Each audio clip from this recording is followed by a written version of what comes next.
What a gift it is that all we have to do to meet God is to be empty. Isn't that magnificent? Mhm. But in the realm of Maya, it seems like to be empty itself is the most difficult. What is the most natural? The mind convinces us it is the most difficult. Yeah. So the attempt in satsang is to return to that innocence, to that naturalness. But the mind resists that with all its might. Mhm.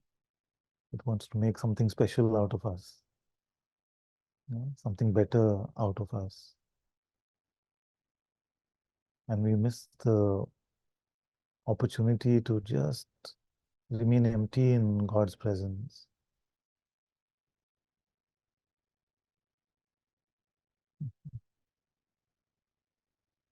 So this better is a very simple sounding word, but it's big trouble because it is a resistance to what is.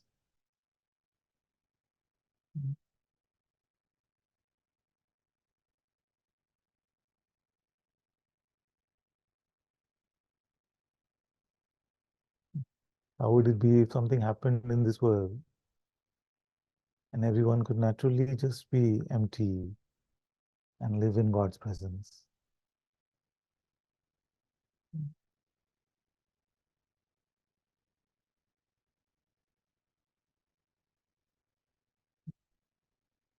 So why don't we start?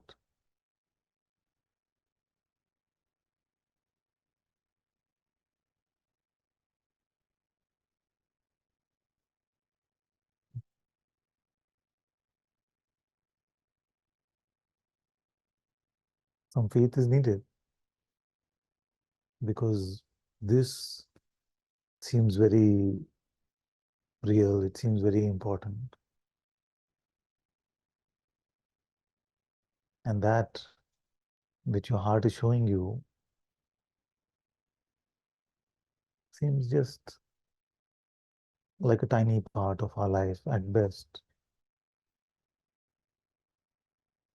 The visible seems much more credible. That which is beyond perception is the invisible, seems just conceptual to most.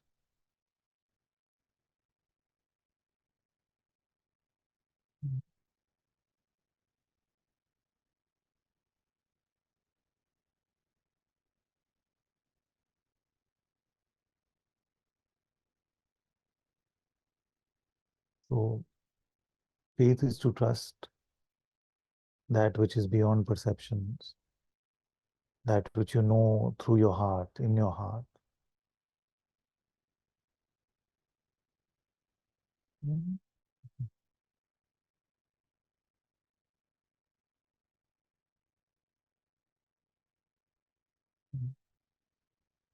To be stuck in Maya is to take this to be reality. And how to take it to be reality? Just in its observing, just in its perceiving. It's not taken to be anything at all. The appearance of the universe by itself doesn't cause any trouble.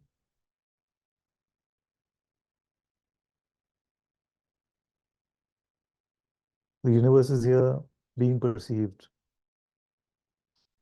Is that all that you are aware of at this moment?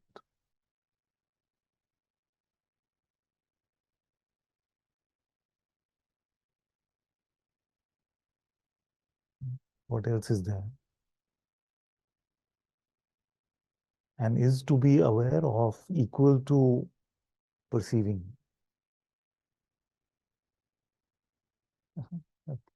Sounding academic? I'm just saying simply that empty of everything else, just in the pure perception of this world. Is there only a world?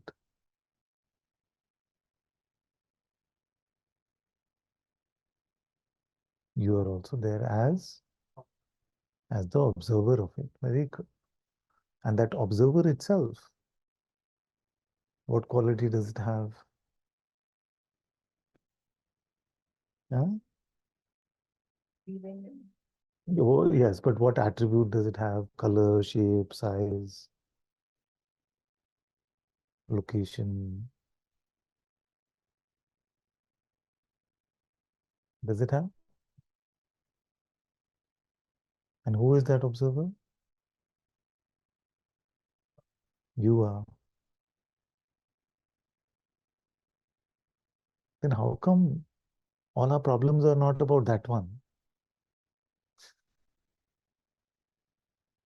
They're about another one. What problems does the observer have? The pure witnessing itself. There is no, it's like an observing, a witnessing. The other part is just inferred. Isn't it? There is no entity actually. You're not a thing.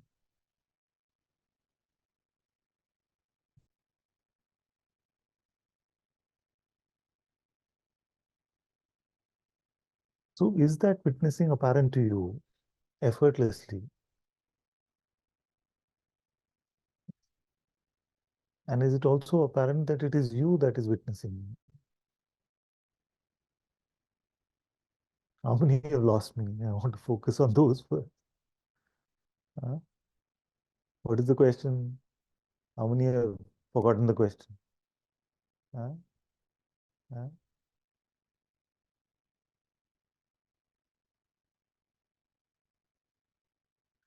I can't hear you.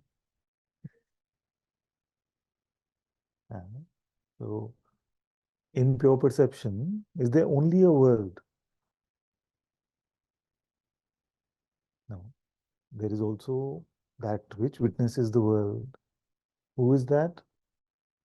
It is I. What quality does that I have? None.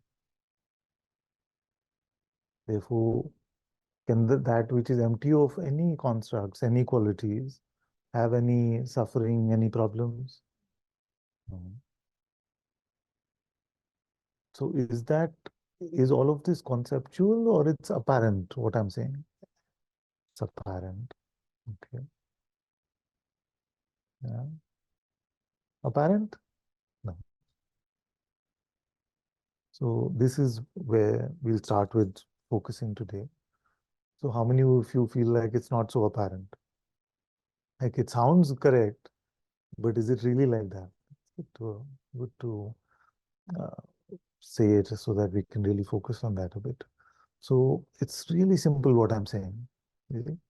The the highest insight actually is the simplest, is the most innocent. Huh? So don't work hard.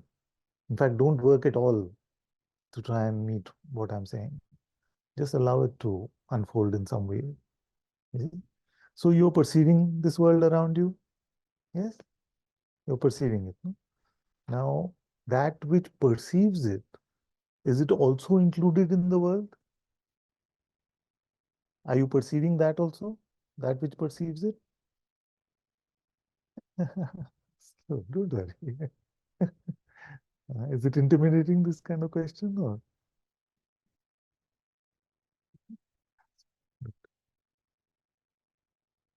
so this body is in front of you, this couch is in front of you, all these objects are in front of you.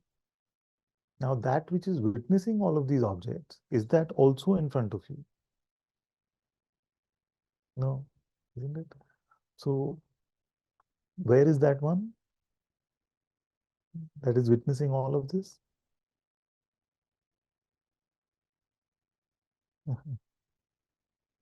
Behind you. So then he should be able to see that one. Uh, Somebody behind you should be able to see that one. Where is that one? Inside the body somewhere? Inside the body somewhere. Then a surgeon should be able to find it. It's inside the head. Then a brain surgeon should be able to go there and say, there.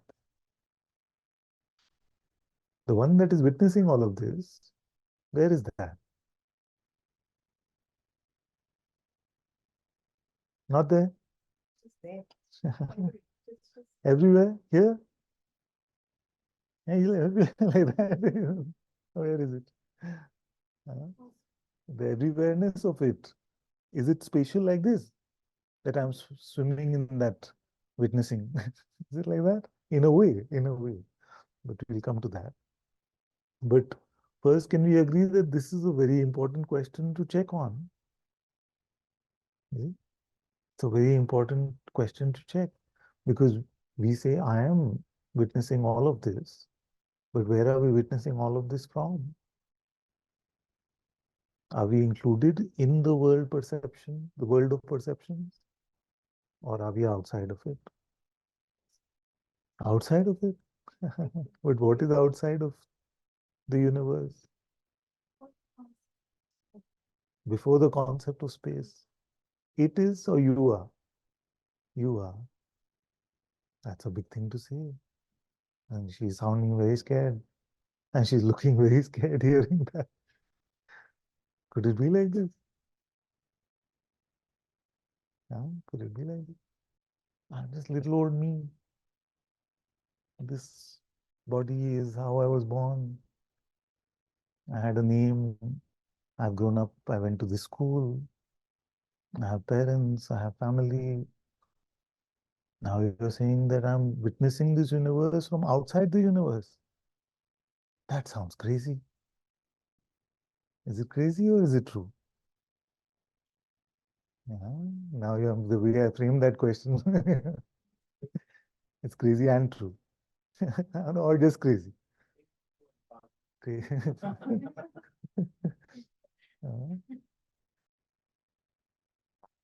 Really is like this? Or we just doing some fantasy conversation? Let's really attempt to find this one that is witnessing within the world first. How can we find it? Yeah, please. Give it the mic.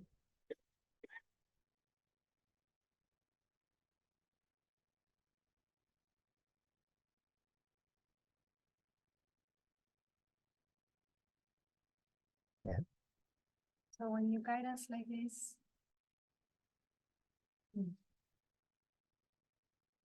I wasn't seeing a difference between, you said, is there anything else apart from the world? And someone said there is the observer. But I don't see the difference between the observer and the world. Is there a difference between the witnessing, the observing, and the world? Well, there are perceptions, but that's not what the world is. Ah, I see. Then what is the world? Huh? So let's change the definition of the world to mean the realm of perception. So if we change that, then we are good. So let's, for this conversation at least, when we say the world or the universe, we're talking about everything that is observable, everything that is perceived, everything that is phenomenal. Yes? Now, besides the phenomenal, what else is there?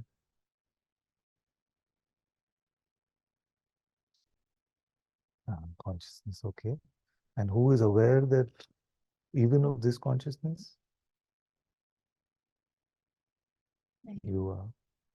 Now, if you are saying that this I is beyond this world, beyond this universe, then where are you watching all this from?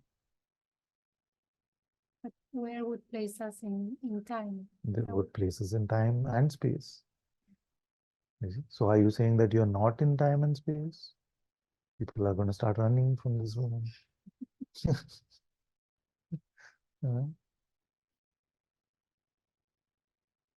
It's too much, too much.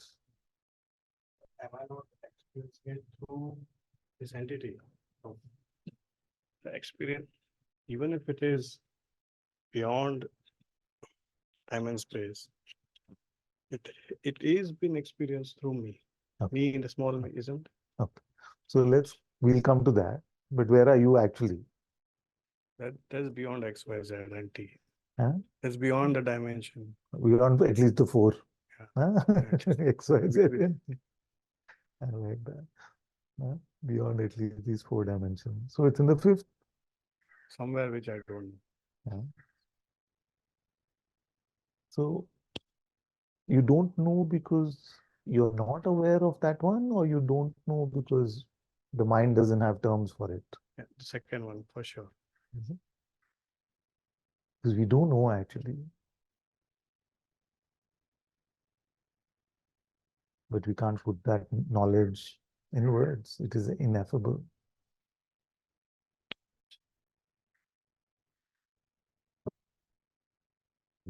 But we must not confuse ineffable intuitive insight with not knowing. You see? Because if we do that, then we will never, because we will never be able to squeeze this into conceptual knowledge, then we will always believe that we actually don't know what's going on. Yeah? Like, I'll show you how you do. Yeah? You are witnessing this hand right now, the perception of this hand. So you are aware of your sight, isn't it? Now, is there any doubt that it is you? It is you. But what evidence do you have for that you?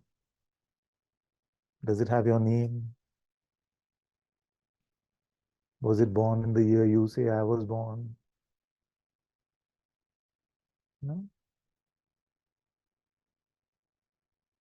Where is it sitting or standing or lying down? Where is it?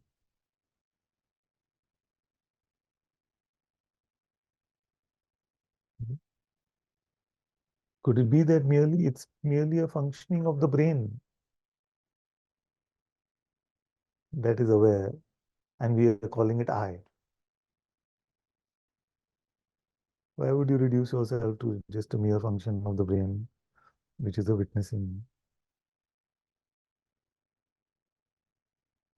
So that is a bit logical. Huh? That I can believe. I mean, I want to believe that function of brain. Yeah, you want to Isn't- believe that, but that's not your experience. That, yeah. I think I've asked this to you before, so I won't go there again. So, what is our experience? Hmm? Yes, and it doesn't actually appear. Hmm? Like in the dream, your dream body, the dream body apparently. Oh, I should have predicted that Arvind will have a question about because he's doing some study on that brain and consciousness and. According to, I think the experience is that the body is created by the mind. That's the experience. But the conditioning is that the brain is the mind and the body. Body is created by the mind. Yes, but if we restrict what we call mind to what Bhagavan said, a bundle of thoughts, you see, then it's not that, it's not in that way. Sometimes we use a bigger definition of the big mind as consciousness itself. Now, just like a dream, the whole dream is created on the screen of consciousness in the light of consciousness. Then if we call that the big mind and the bundle of thoughts the small mind, then we can say that everything is created by the mind itself. But if you were to use just a simpler definition of mind, which is this bundle of thoughts, images, memory, imagination. So if you say all of that, then we notice that the mind also appears along with the rest of perception.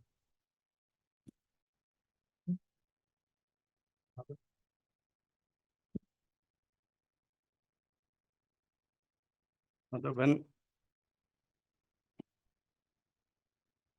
so there, so witnessing, I am witnessing, Father.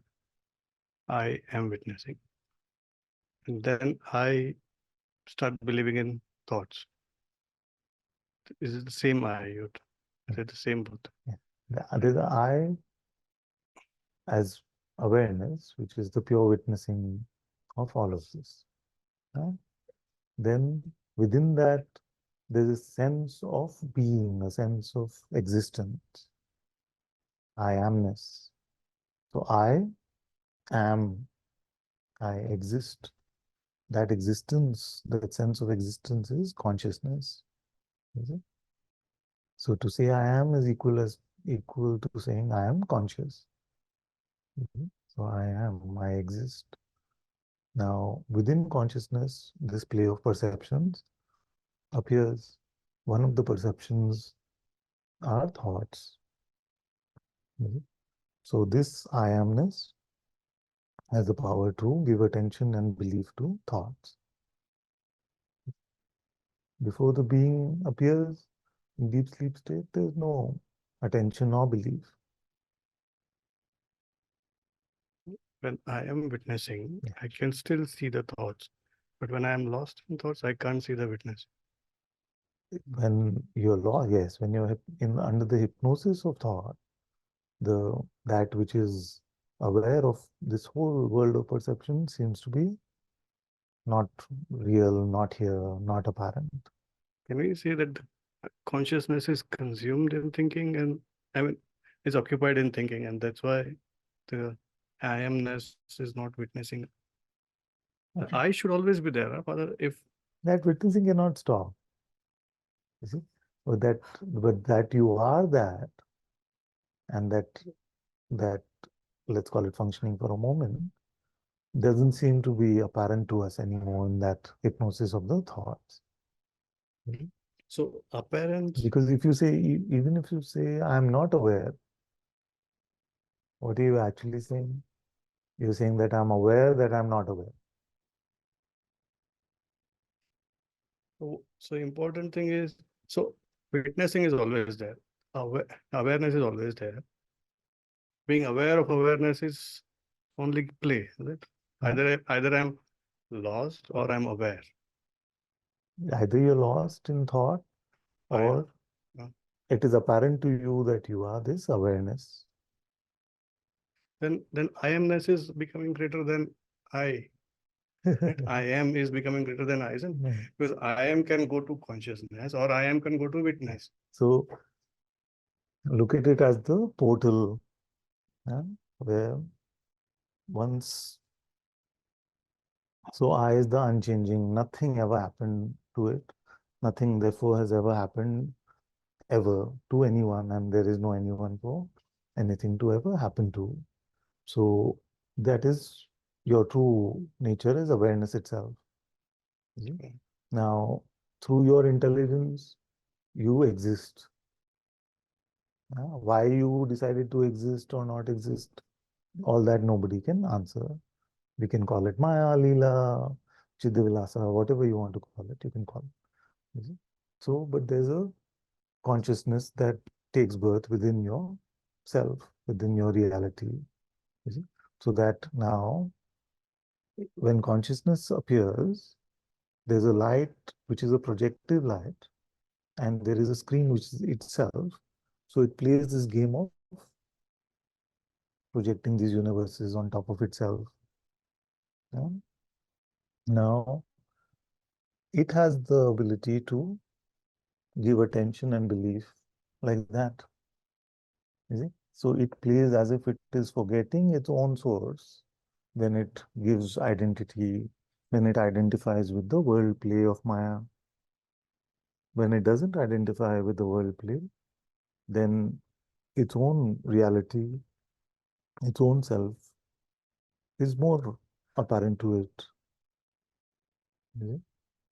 That is why to come to emptiness, to remain empty, is important, because it has created this play in this way that once it buys into these thoughts, it seems like it is also an object, the body mind. When it remains empty, then I can simply ask you, is there only a world, or is there something other than the world as well? From your direct experience right now. We are not to conceptualize any of this.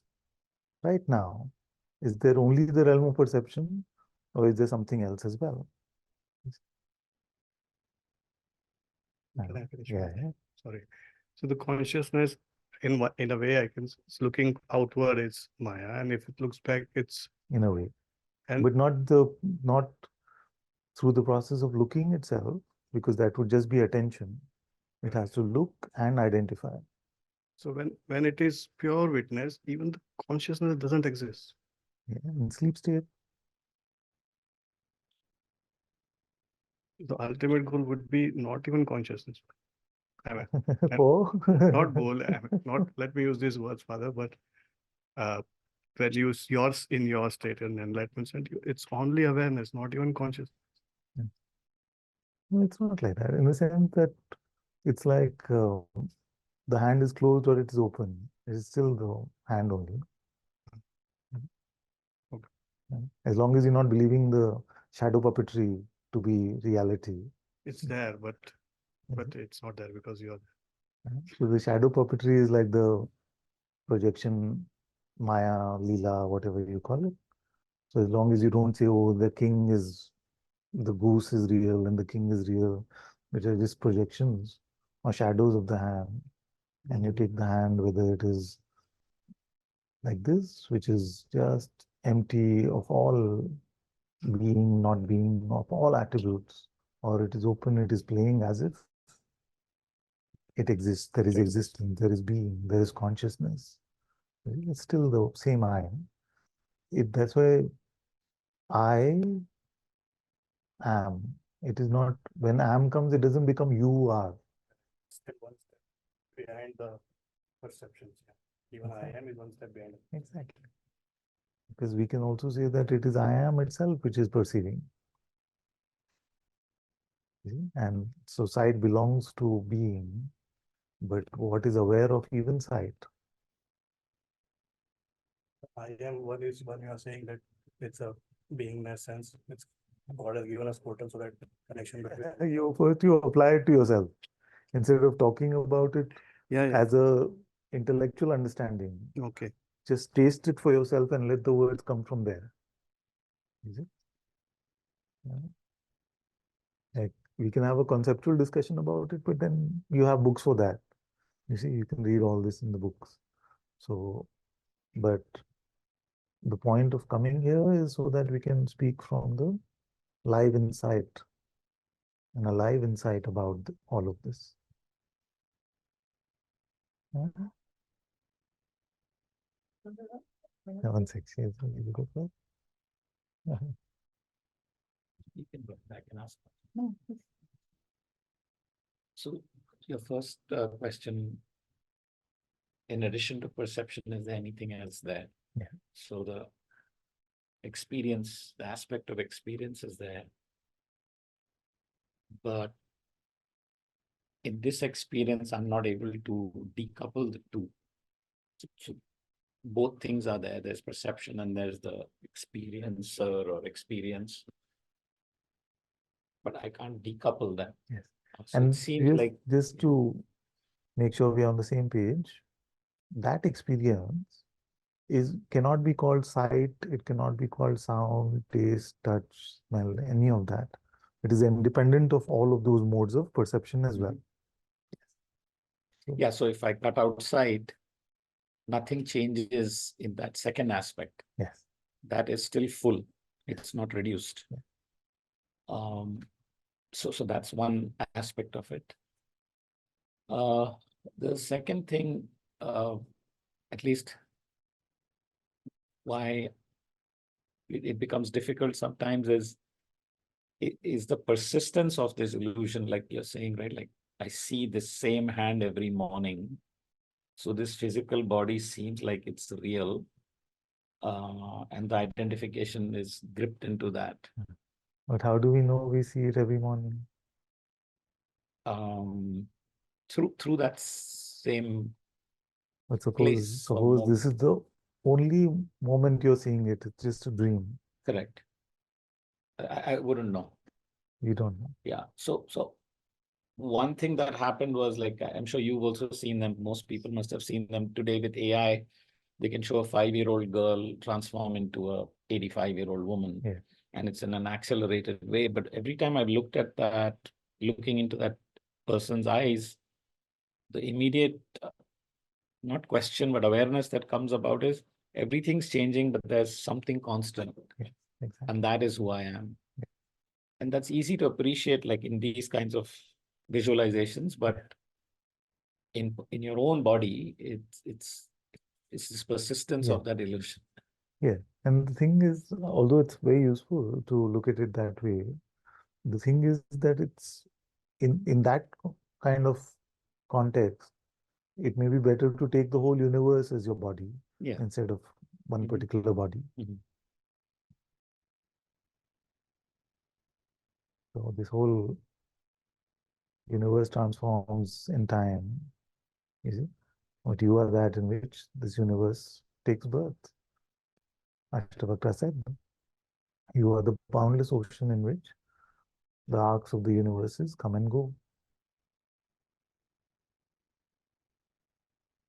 The So other in place that where way, this is, then, sorry. so in that way, then we go beyond localizing ourselves in a spatial sort of way, and we're happy to admit that when we talk about the dream state, where we say the whole thing is within myself,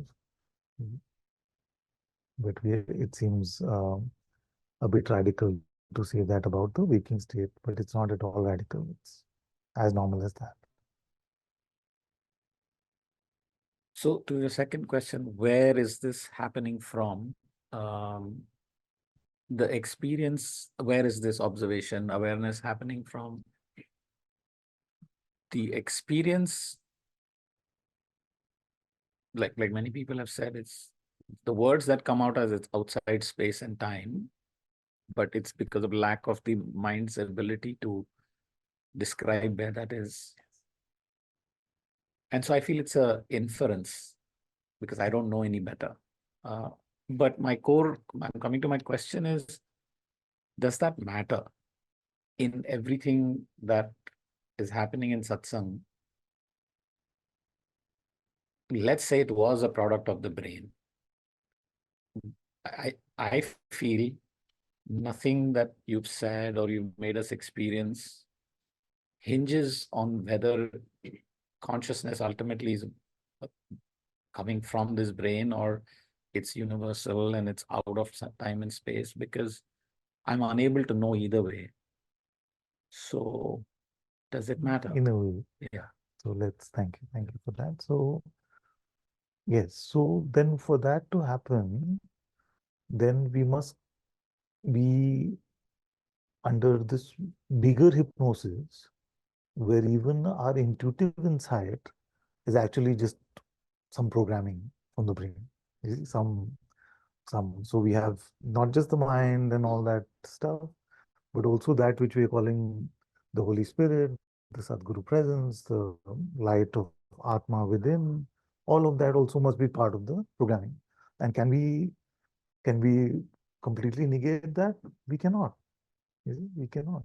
It may be, but from what rings completely true here is that this heart is the only trustable mode of knowledge that we really have. Is it? Now, to have some scientific proof of that, no, I don't. No, I don't either. Yeah, All I'm trying to say is, and that also rings true what you just said for me as well. Experientially, it is, lack of a better phrase, it's the center of everything. It's from where everything emerges. It cannot be reduced further. All of that rings very true. It doesn't have a sense of time. It doesn't have a sense of birth. The good But I only feel if I hassle my brain with, not my brain, if I get too hassled up in that question of actually where it is and I'm not able to find an answer, Yeah. I keep saying the same thing as I don't know.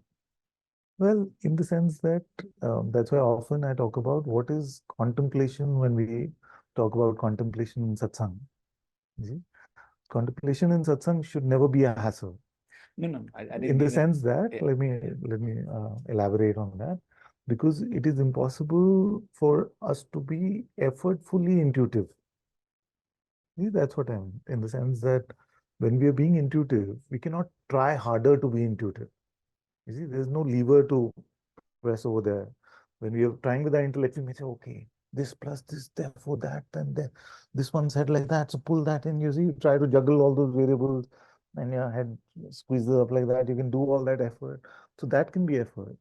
But when we are being intuitive, there is no variables that you can pull in. There's nothing. At best, we can keep the intention of a question, you see, at, okay, without sounding too, um, um, okay, let me sound like that. So with, we can only offer that question up to the Atma within in humility, and that's the extent of the effort which is needed, you see. So it's actually to contemplate these questions, starting from the main question, who am I?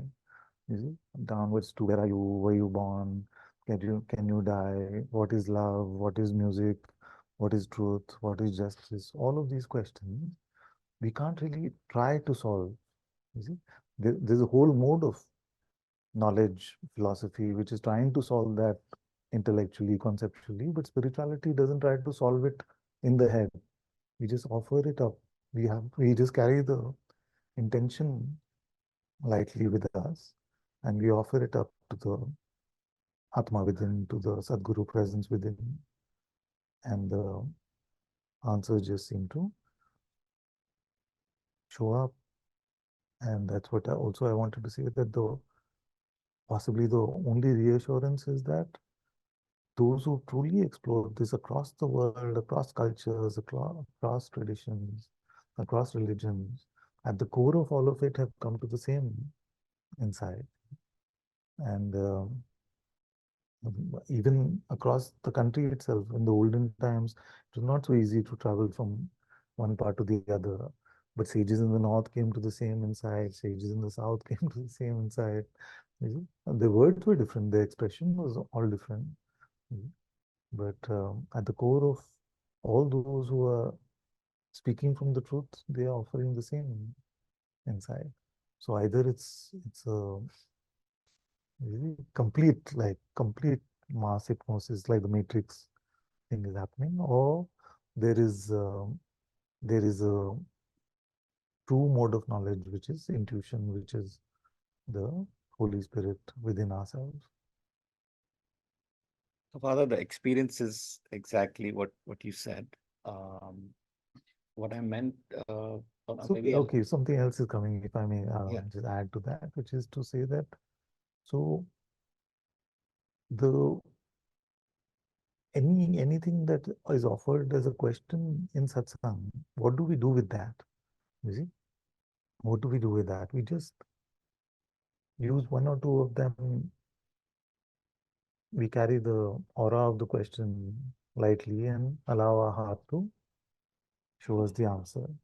You see, so it's actually like a beautiful process. It is so if you find yourself uh, trying, if you find yourself getting confused, then know that you're going in the wrong direction. You're using the wrong instrument. You see, the mind intellect has no real job in this process. You see, in fact, the job is to keep it aside. what's coming up is actually the opposite of that. There's no confusion. Everything you said rings true. I guess what I'm trying to say is the only thing I can say ultimately is that's my experience. And I can't prove it to anybody else Yeah. that it's not coming from my brain. And what I'm trying to say is I've stopped caring about that. Just so that I don't have to convince other people if they ask me. So that was my sense of saying that. But yeah, everything else. In fact, my go-to pointer when I'm getting trapped in Maya is where is the experience happening? And as soon as I marinate in that, it becomes clear that it's not here, it's beyond here. And then there's a deep release and relaxation and opening. And so all of that really rings true.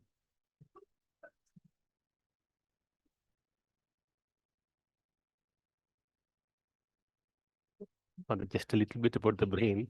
The brain. Yeah.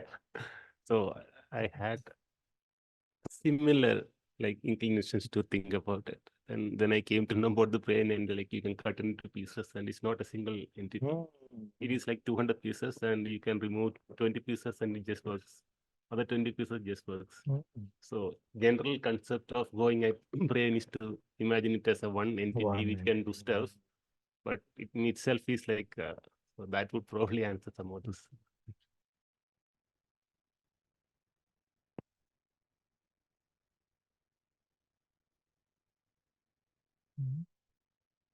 So returning to the apparency of this insight.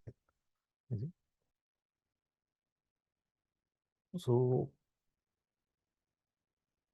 with as much simplicity and innocence, just see when you're looking at this hand, when you're looking at this world, whether there's anything besides this world that you're just naturally aware of.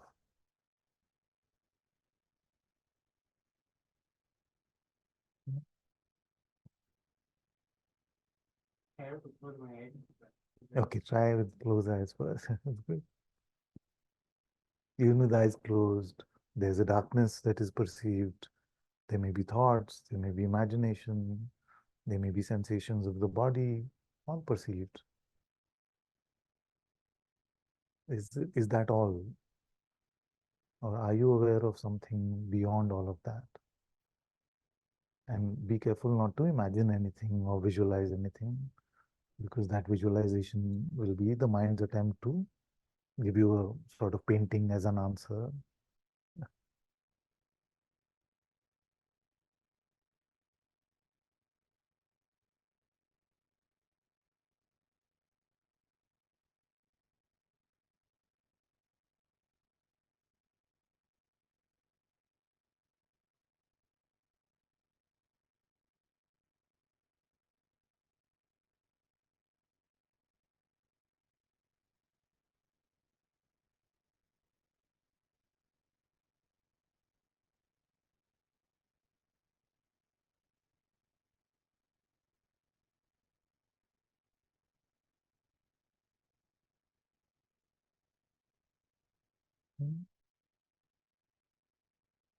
That's something. Brahm- Brahman or Atman or God or whatever is supposed to be immanent and transcendent. So when we are in this world, we're in two realities, or In a way, one is more real. in the sense that what I'm attempting to show with asking this question is the transcendent nature of this. And once we recognize the transcendent in the process of this niti in some way, then even that everything that arises that we call the world, that we call Maya, is just within myself, within my being itself, becomes intuitively apparent to us. So when we discover our transcendent nature, it is natural for us to recognize that we are immanent as well. So it's not that you have to discover both those things separately. Or leave one and just be in the transcendent, good for nothing in the world. Well, that's a bit complicated to answer. So when we allow the Atma to guide us and to move us, you see, according to the mind, that may be a good for nothing in the world. You see, but for me, that is the highest way to be in the world.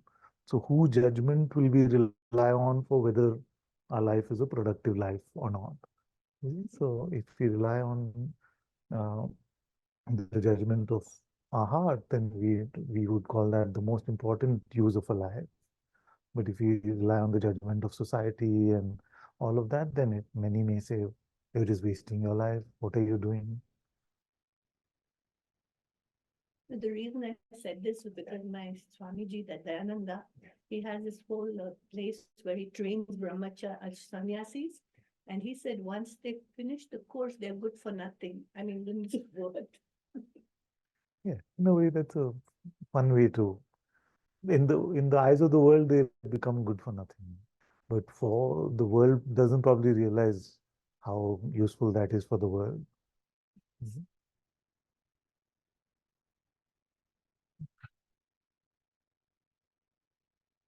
It can also be good for nothing. It just occurred to me to mention that. So people used to ask Bhagwan, just on that question, people used to ask Bhagwan, freedom struggle, why, you're sitting in a cave and, you're doing nothing, and there's this time when country was trying to liberate itself. And then he writes about Gandhiji, and a lot of, Gandhiji went, he reported sometimes he went without thought, like he didn't know what was happening, but he was just following some inner intuition. It was just happening, like some of his marches. And so this is how Bhagwan used to respond, that we don't know, like the whole thing. I mean, he's enlightened, he's acting on intuition. So just mentioning that things may happen to even the most magnificent, people changing the world also may happen just through the self. We can't say, or maybe not, or maybe you could be like Bhagwan, but Bhagwan's inspiring millions around the world, even though he only lived in a cave. So, so we can't say it's what good for nothing means. And it is natural for society to say that, you see, because they are swinging to a different beat, and everybody wants to prove that their way of existence is the best way. You see, they actually feel threatened when somebody offers a different way of being, then because they feel threatened that they've bet their whole life on one way of existing, and there's a chance that there's another way which could be better, and they're very scared of that idea.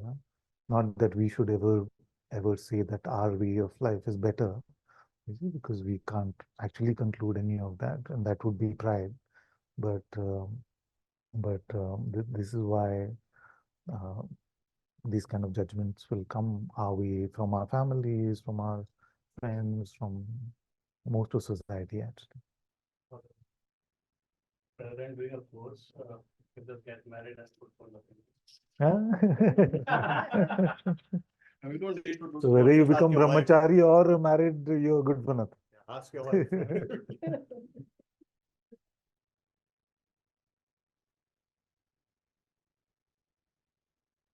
One joke for Satsang.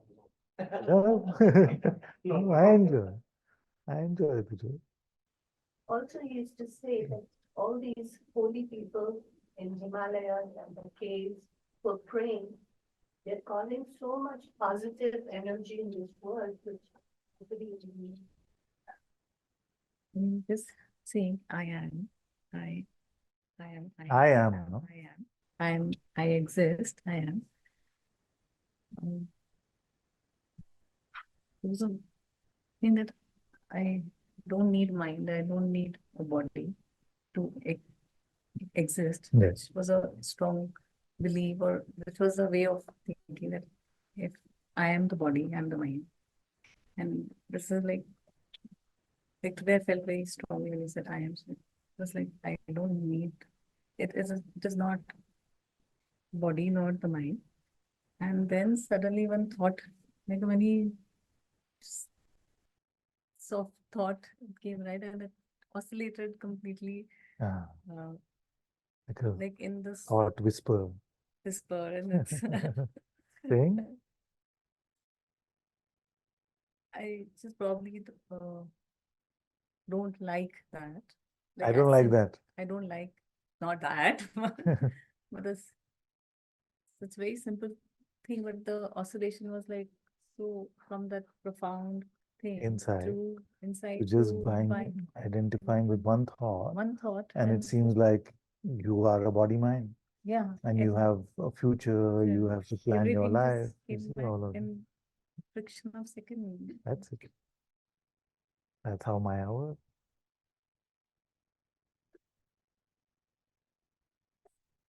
So there, the pure perception is gone. Like it's Yeah. believed and Yeah. the story. So therefore, in reality, nothing changed. But But only that which is the unreal now seems real. yeah. Mhm.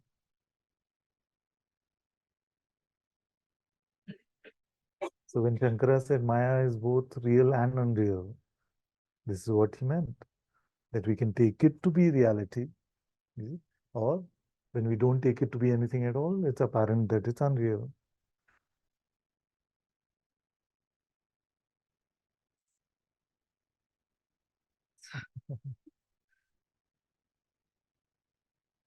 Yeah. It's actually very simple, all of this. You know, it's very simple. But to apply it moment to moment, it doesn't seem easy. It seems you have to bet your whole life on this. Because the mind offers you all kinds of things which seem to be important for your life. They may be about the body, they may be about your future, they may be about your security, they may be about your relationships. All of those things it offers you. But to stick to God's light, God's presence, you see, in itself is very, very simple. You see. Moment to moment, it's not difficult. But the mind makes an object in time. It tells you that you had a past, you will have a future, you need to do that well.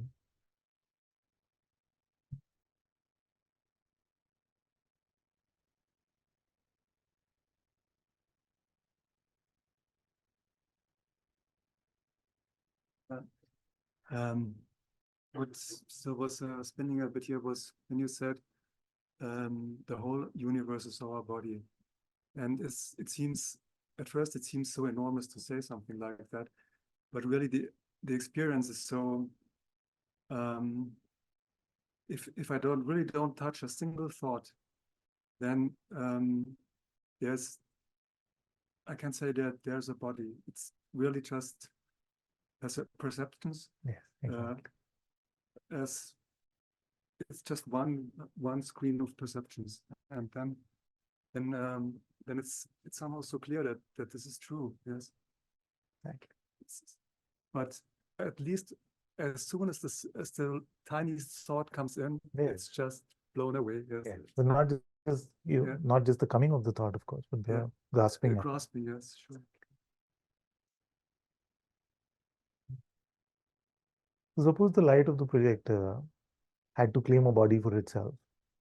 You see, the light of the projector of the movie had to claim a body for itself. What would be the more apt body for it to claim? The whole screen or just one of the characters that appears on the screen?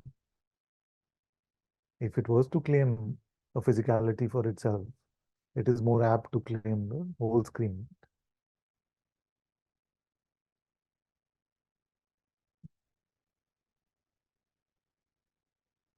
So you're the light of the projector. Now you're being forced to claim some physical something to be your body. So what would be a more apt claim? One character that appears within that light and appears on the screen, or to claim the whole screen as your physical aspect?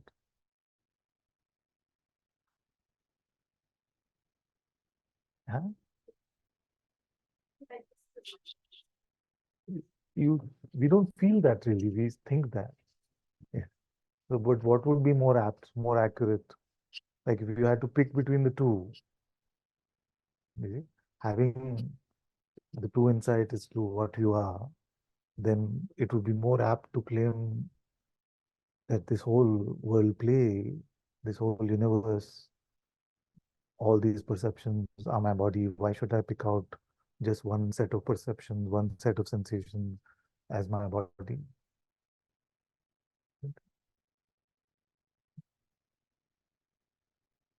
We want to get one body to be like that. Yes.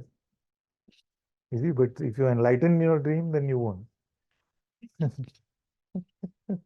you met your dream guru yet?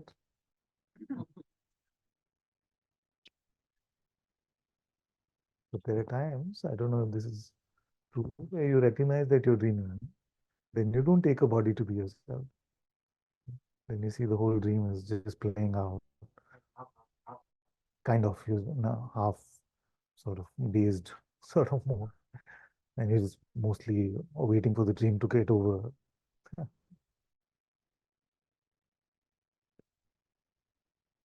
You have those experiences, no, where you recognize that you're dreaming. And then you're not identified as a body in that dream. You see that the whole dream is playing out. You still have the centrality of the visual perspective. So it still seems to appear to, like what he was saying earlier, that your vision of the dream, the what shows up, may still to appear to be through the lens of one instrument in that dream, but you're no longer identifying as just that object. Yeah.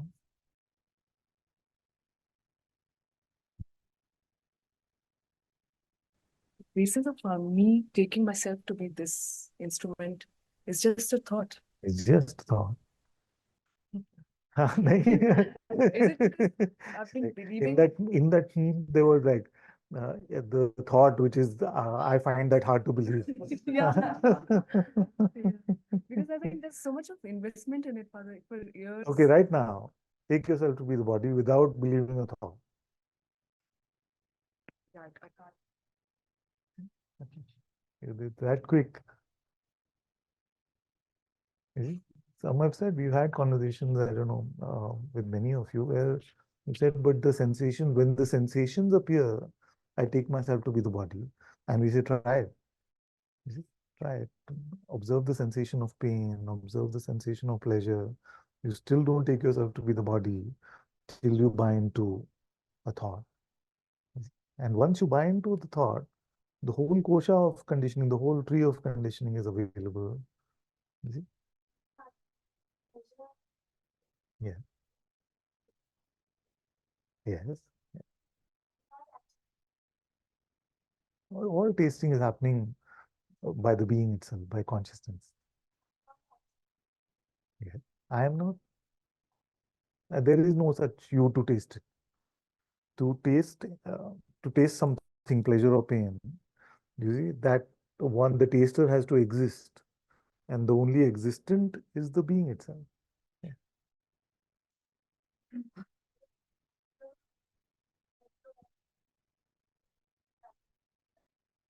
Yeah.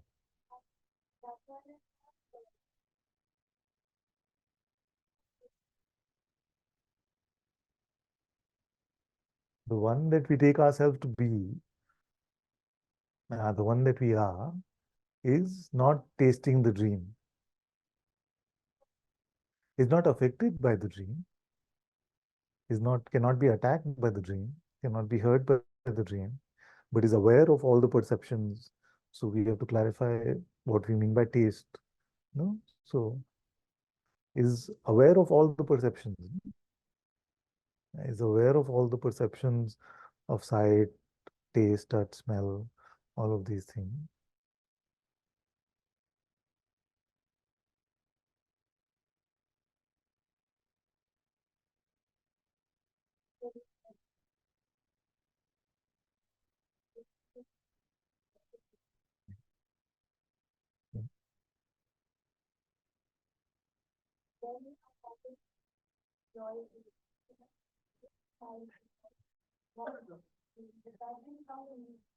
Yes. Yes. Yes. Yes. Yes. Yes. Yes. So from the standpoint of absolute reality, which is awareness itself, nothing has ever happened. It's very odd. This whole thing is very odd. Isn't it? But that oddness comes from the perspective of taking usual worldly knowledge to be the benchmark or the truth. Contrast to that, it's very odd. It's all ulta. One second.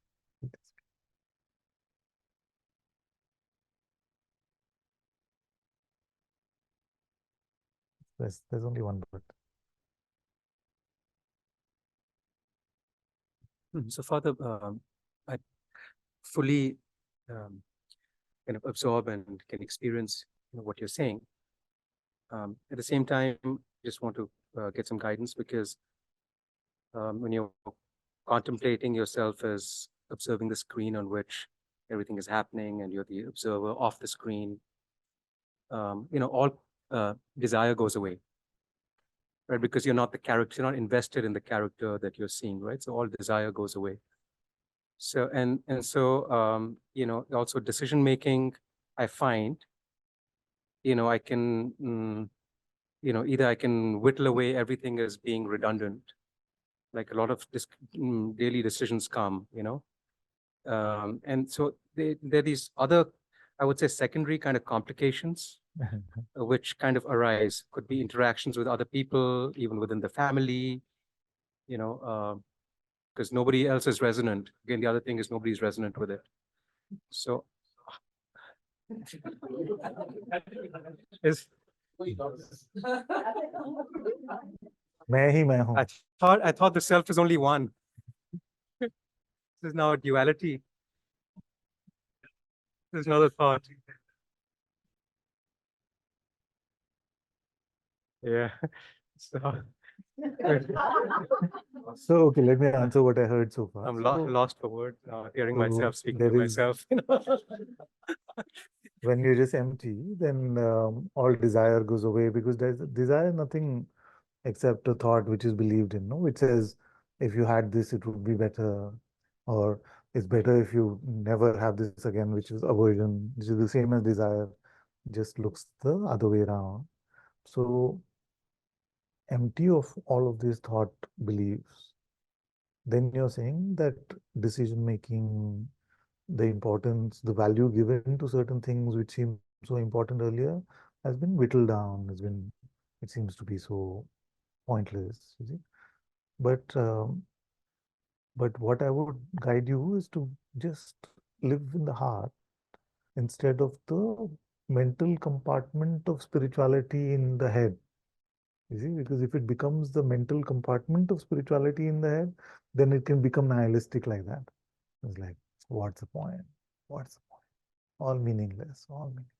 You see? So then we become like the nihilistic philosophers and things who are saying there's no point to any of this. And you see, whatever the construct may be that they are believing, even if the construct is that I am consciousness and I am never born and I'm never dying and I'm not this body, even if these remain this construct, then it's easy to get into that kind of mode. Now, as opposed to usually what happens, and we can't predict, but when you're living moment to moment in the light of the Atma within, in the light of the God's presence within, then you never know. Somebody says, you want to come have idli with me?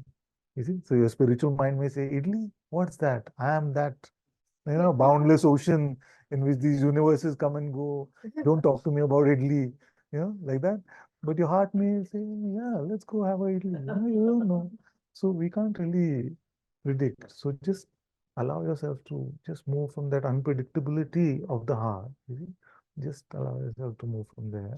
And because there it is not nihilistic, you recognize that this whole realm is not meaningless, but its meaning is beyond our intellect. You see? So then we don't get into that mode of, oh, pointless, pointless.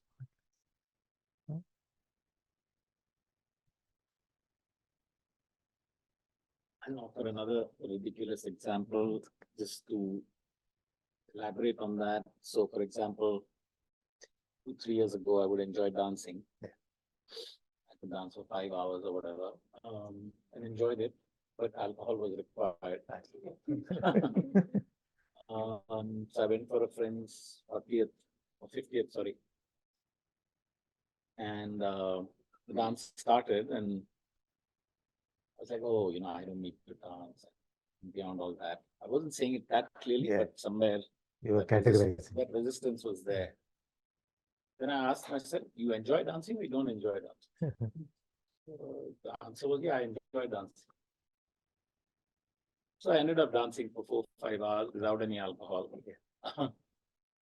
And it was the most trippy experience in the sense that like dancing seemed like a very pointless activity if I talk to my head.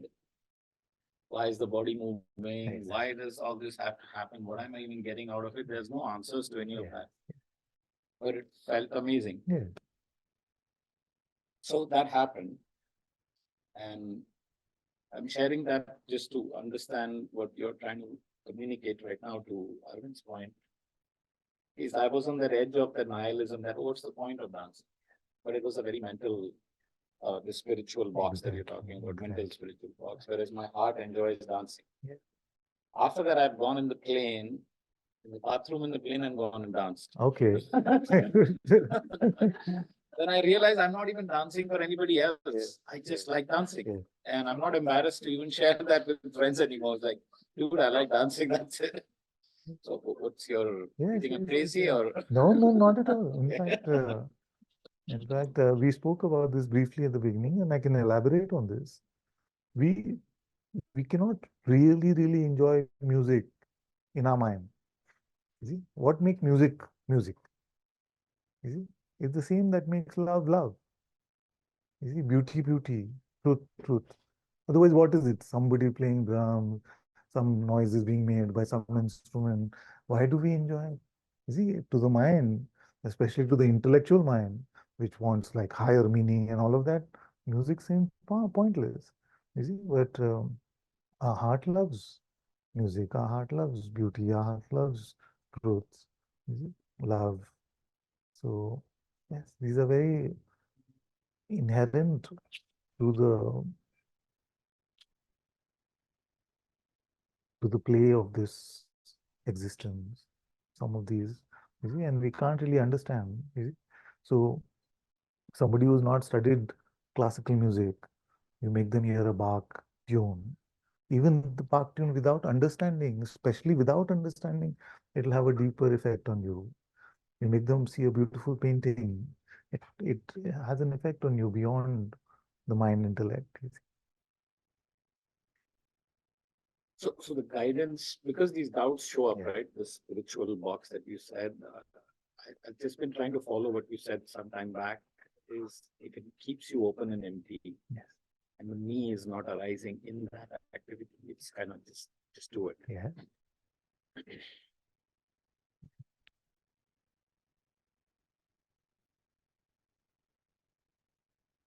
Krishna is supposed to have danced with the gopis. Jesus is supposed to have danced with his friend. So there's no. Yeah, I don't know about another, Ram dancing, except when he was a child. Yeah. Maybe, but like another, this intellectual spirituality box was, oh, I'm dancing to EDM. It should be spiritual music. no. Then it was like, no, it's okay. Why We're does going to it- do a spiritual Shiva album at one point. The spiritual EDM Shiva album at one point. Shambhu, Shambhu, Shambhu. What is that? It occurs to say that EDM is better than the Tandav. Don't do the Tandav, in the airline,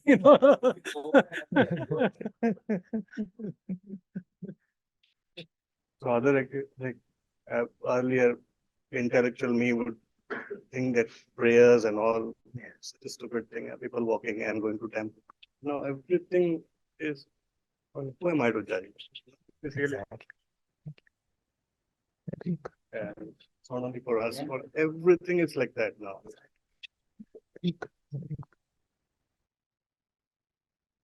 Hari used to come, one boy, Hari used to come to Satsang, and after sitting for some time in Satsang, his body would start moving like Bharatnatyam, and standing and doing steps and things like that.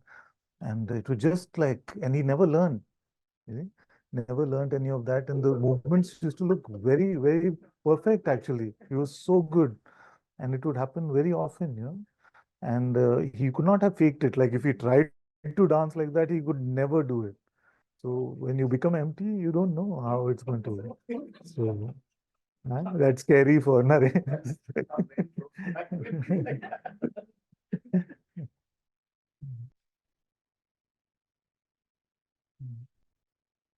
So then it's like the stories of these avadutas that you hear, no? They're not bound by these constructs in the mind, and they can be very scary actually to the mind itself. Do you want to be proper?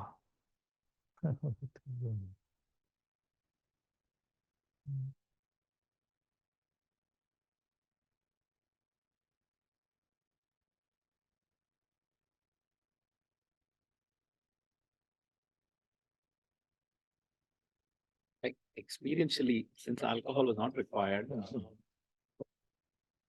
the experience was that there's a different kind of intoxication in this awareness. Because I was able to step out of the dance floor and then just go and sit like, quietly for 10 minutes and just, you know, everything that we even do in satsang, and it was like a very seamless experience. So something else was kind of powering it. That's how it felt. And we did the fresh Yeah. exercise that day. You reported, no? One of you reported that I've never felt like this without having to rely on a substance. Yeah. You know? So what is that? That is the what is called Brahmananda. You see? It's beyond all Ananda that the world can offer. The Ananda of Brahman itself. You see?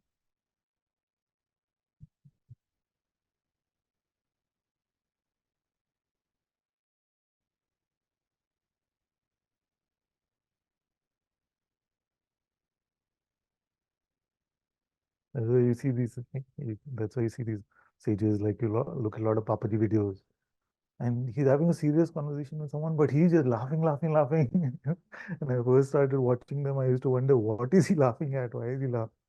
It's just so much Ananda just appears. But we must never make that like a goal or a benchmark. It has to be organic like that.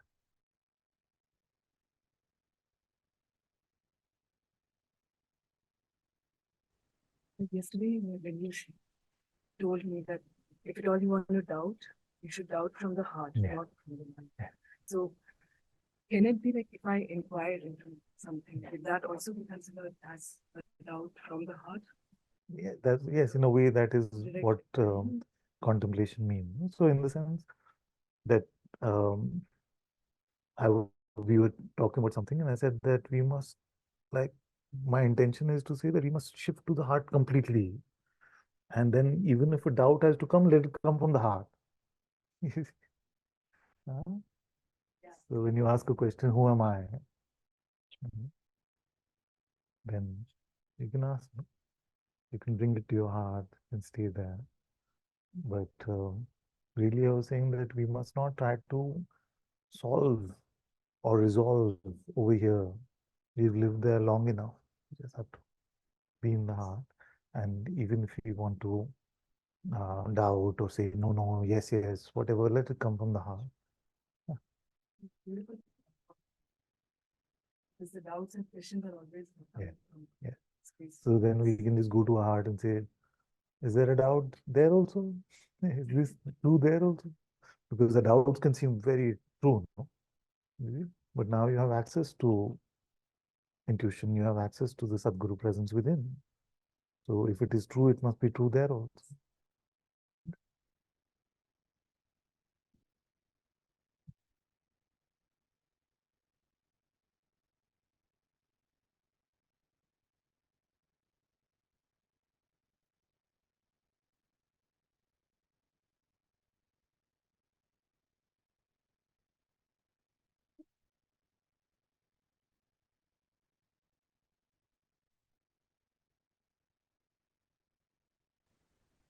Father, I want to know if the other person is trying to point to something in me, let's say a defect, And can I,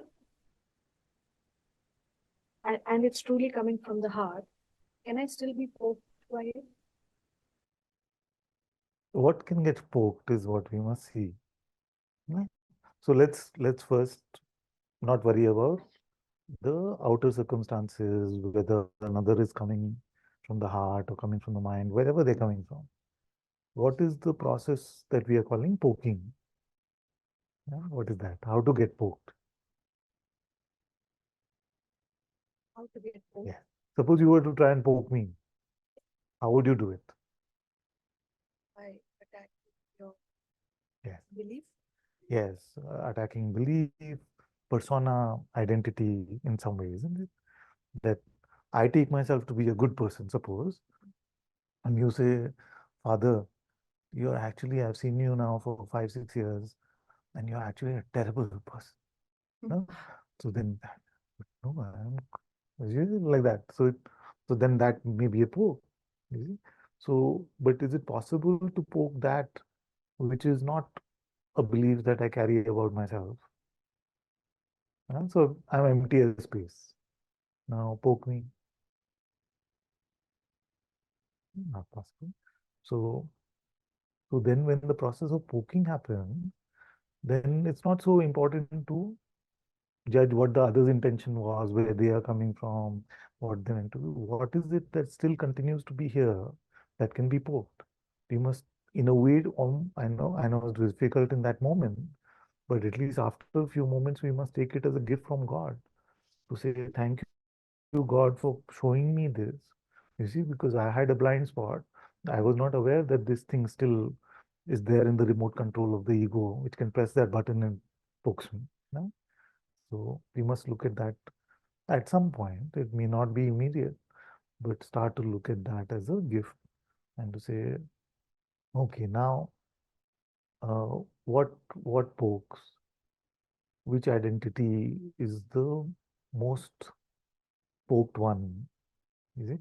Which identity gets poked? Maybe it's like I see it's a spiritual identity. Spiritual identity. When like when I feel that, so the story is that the other one is coming with spiritual gyan. Yeah. And I don't like there's a resistance to that. Yeah. But why would you not like it? You come to satsang for spiritual gyan. I know we are looking together. So what is it that the thought says? that I can listen from Father, but not the rest. मुझे मत सिखाओ. है ना? In some way or the other, the mind can offer us that we are peers or we are friends, and don't try to father me. That kind of thing. Now,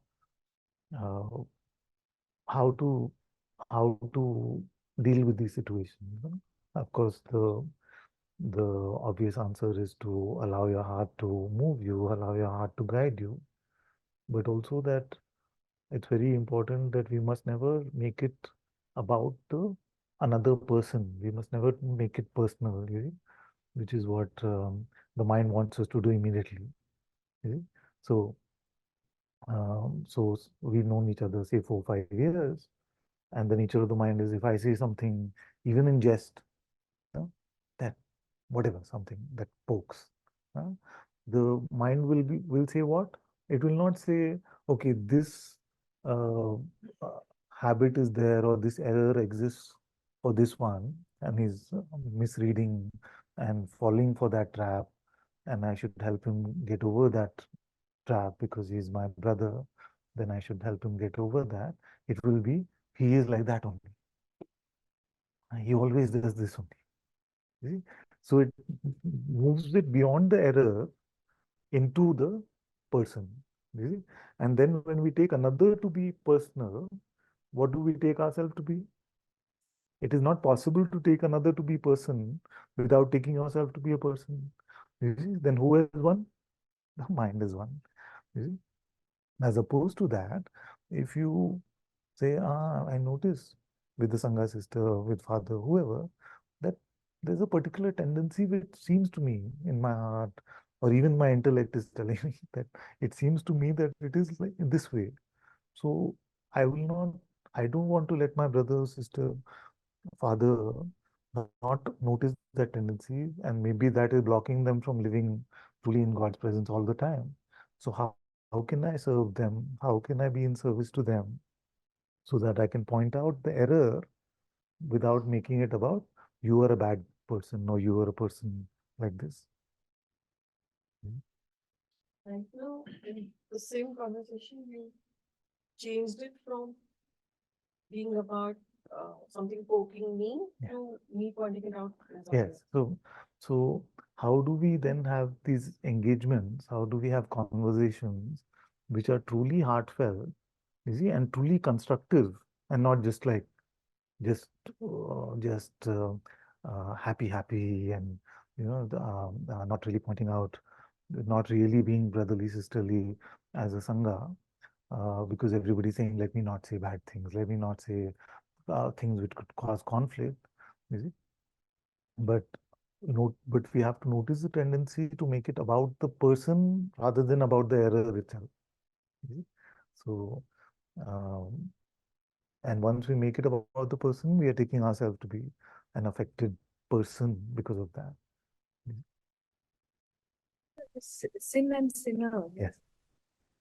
Like we all see how you deal with it. Like you notice some tendency in all of us, and then let's say you notice a tendency in me. The way you deal with it is like taking a hair out of butter, like a hair strand. It's like I don't feel attacked, but I get the point. But many times when I'm dealing with another, then it it becomes personal, or I make it personal. So It can be. It's also because you've given me a certain like trust, you've given me a certain faith. So when it comes from me and that credibility has been built up over the years, that this one is only trying to help me. That could be one reason. The other thing is that we can smell that thing. We can really smell that thing, that this is something that is being personally pointed out about me, rather than just this like a condition there or a tendency there which is being zeroed in on. You see? So it become more like a surgery than a slapping. Okay. In the sense that the doctor cuts you, and we pay that doctor millions or thousands of rupees, and we say, such a good doctor is doing surgery. A crook or a thief or somebody comes and stabs you, and we report that to the police. See? The difference is the intention. Suppose the surgery also went bad, and you were left with a wound, and both wounds are the same. The difference is that we trust the intention of one, and the other one we rightfully don't trust what they wanted to do. In the case of the thief or the crook, so it's like that. So although the process of the surgery may be similar, but because you trust or you have faith in where that is happening from, then you may value that.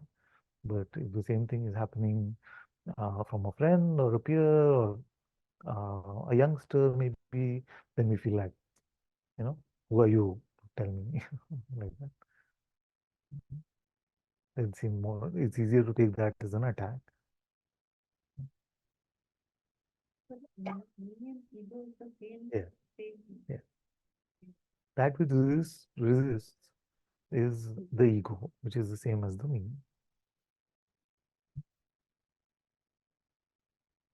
Yes. Like if God was here, then what would we need to know? Once you know that God is here, what else do you need to know? You just relax about life. Because God is taking care. I read somewhere the ships are safe in the harbor, but that's not the true purpose of the ship, right? Yeah, It's supposed to be in the exactly. ocean. So we are all ships. We are safe in the harbor, but the true purpose of the ship is not to be in the harbor, but out in the sea, where it's wild, right? It will be a snake or a what is that scorpion. Sting can come in from any form, but that is a true lesson, which we have to learn. Yeah. Just, But what you're also learning is how to carry the true harbor with you wherever you go. Oh. Okay. God's presence, God's light. So you are safe wherever you are because you're in God's light. So even if further like and genuine attack comes in, Genuine. genuine in the sense like somebody is like wanting to, from the mind, Yeah. not from the heart. When you detach, I mean, we can. Why is it so important to determine where the other one is coming from? I mean, mainly outside life, right? Work and all. And where do we determine that? Work, Mostly mainly here. work. Mostly from our mind, we're determining whether the other one is coming from the mind or heart. The heart is hardly ever saying, he's being so mindy, he's doing so. When something happens, Father, there's an attack happens, there's a pain in your heart, right? So it's blocked. Something happens at a physical level, right? Then that the natural flow stops. So we must attempt in those conditions to take a time out from whatever that situation is, if it is at all possible, or at least like inwardly try to, and that's a muscle building you're doing in satsang, is to allow you to take that time out so that the block or the sensations with attention all going on that don't seem so primary in that moment. So it's very important to just regain your center and then continue the dealing. Because then otherwise it just aggravates. Yes. It's like it's seeded over there. Yeah. It's seeded over there. See, if you're in a room where even two people are fighting, you notice that same energy starts to arise in you also, right? It starts to like, wants to participate in that. You see, because the same systems are unfolding everywhere. So we must take some time, maybe just visit the restroom or something else. Drink water, go Drink for a water. week. And also, it's like waking up to God. Yes. Isn't it? So you wake up, you don't rush into things. You take that time. So the mind tries to grab you first thing in the morning. You have to do this. Today there's no time for this, really. You have to catch a flight. You have to, fly to Spain or something like that. There's no time for all this God and all that today. So you're already late. No, yes, God. First God.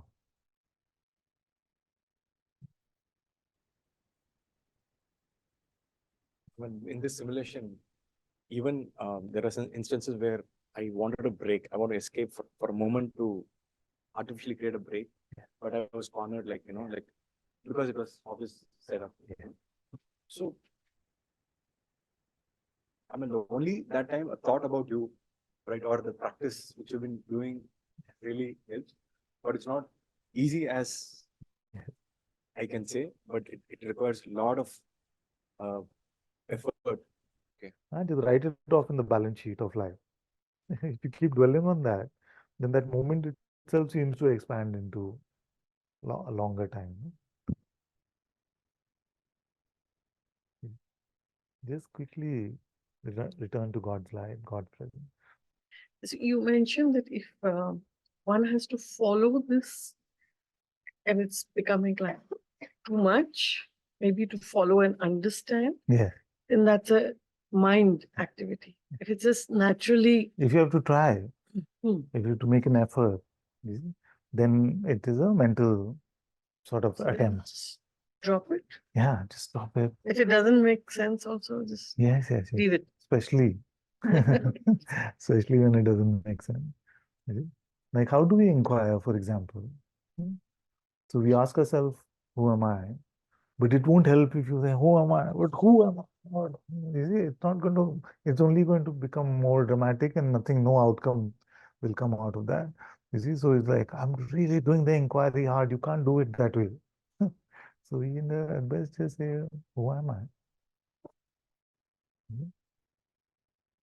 And when we ask the question, its sort of aura remains, you know. Like if you ask,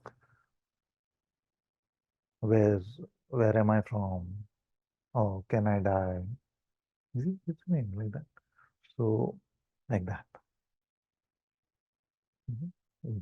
And it means patience, it means courage, because the mind will push you, saying you need an answer quickly, you know, all of these things. So you'll notice that all these things to remain in the heart means patience and courage, where it means faith that God is really here, is really hearing everything I'm saying, hearing everything I'm asking,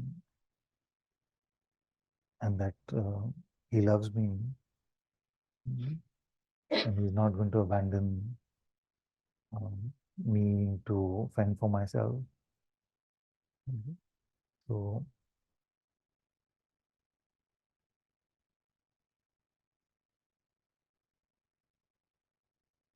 when we are confused about what to do, you know, family situations or things in relationships or things about financial security, all of that.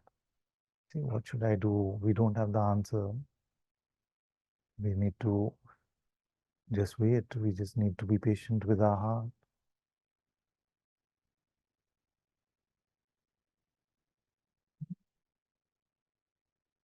And these days, the past few weeks, I've been really struggling with the ADS because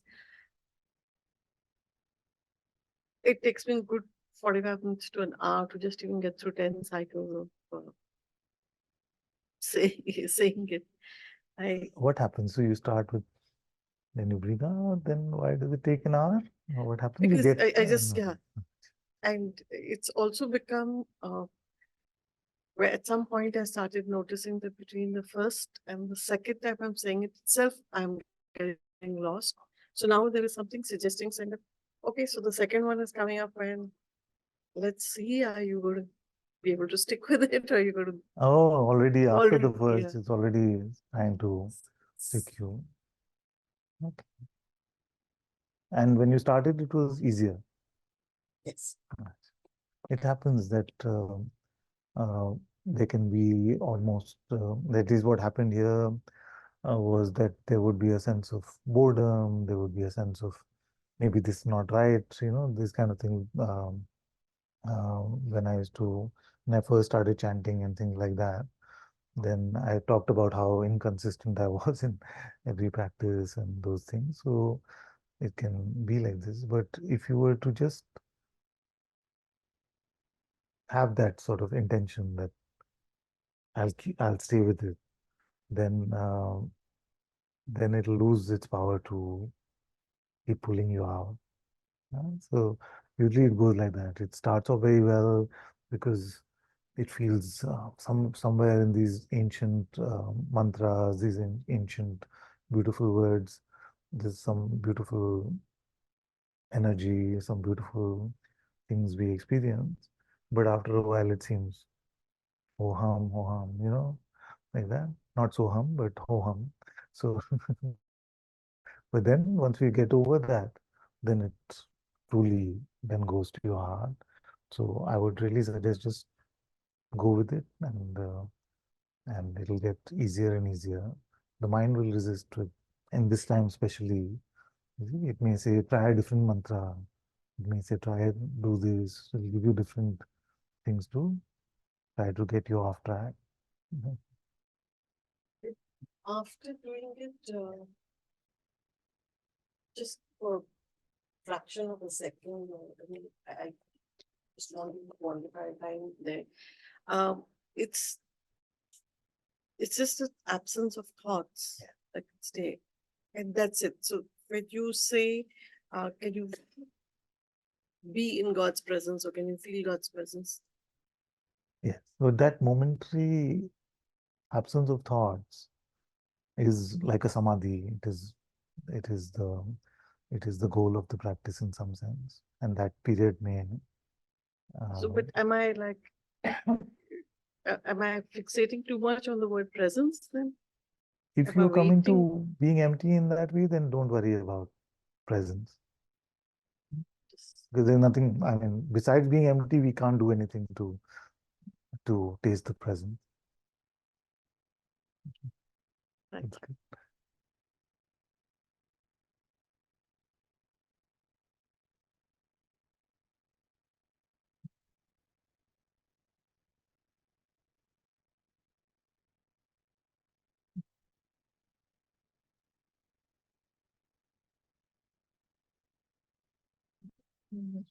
Also, the word attack is a very big word. It's not really true. Like, it's the word itself feels but So maybe poke is like a needle and attack is like a sword. Like that? yeah. Mm.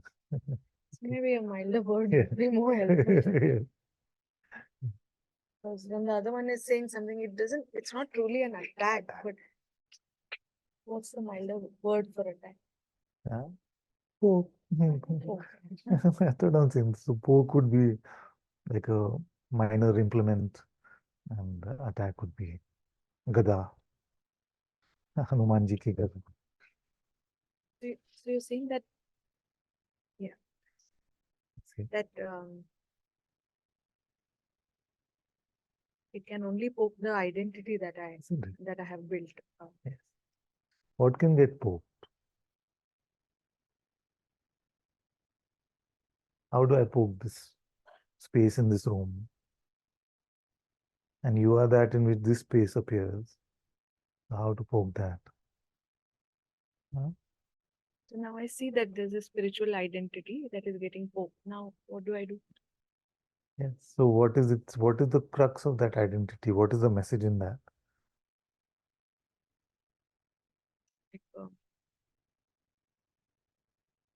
Like a spiritual achievement. Or Yes. like, So I'm I no am a less. spiritual achiever, let's say. So inquire into that. Say, who is this? Mhm. Or pray into it and say, Father, take away my pride. No? Because no truly spiritual achiever is a spiritual achiever. Yes. Huh? Whose pride is it? Whose is it? The one who gets poked.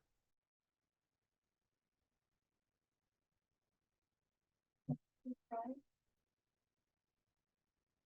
It's identity. No? Like, what is pride? A notion of being something special. Huh? What is false humility? A notion, oh, but I am nothing.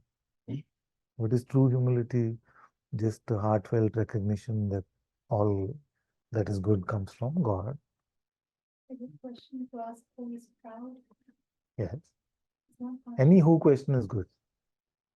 Any why question is a waste of time.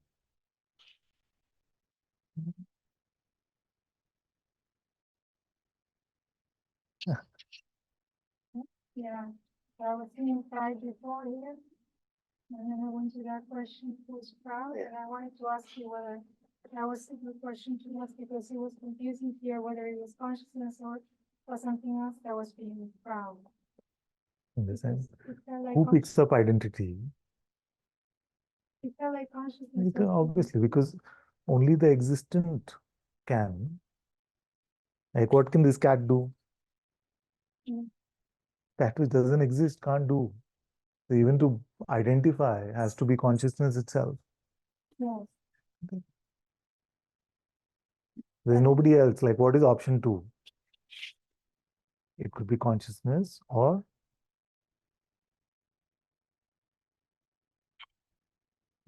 Because sometimes when we ask who, then it disappears because it belongs to something that doesn't exist really. So, but in this case, in this question, what appears? When we ask who, what appears?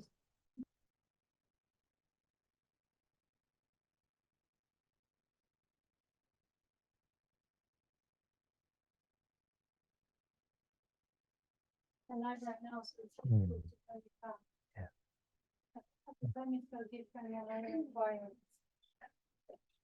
So the who question actually demolishes anything that can appear or anything that seems to take a shape of for me. Like, who am I? Today we've been focusing so much on where am I? That's also a very good question. Yeah? Where are you? But if it's, sorry for No? this, I understand that it's a silly question. No. If it is consciousness that is proud, then why ask who is proud? Because to see that consciousness to play as if it is proud invents this imaginary persona, no? So when we ask the who question, then that persona demolishes. It's let go of. Who is playing? So I am a person is identity, isn't it? So even for a person, it has to attach to I am only. It cannot attach to you are or they is or whatever. So the substratum of all of this play has to be consciousness itself. Only on that substratum of consciousness can we even build the false ego.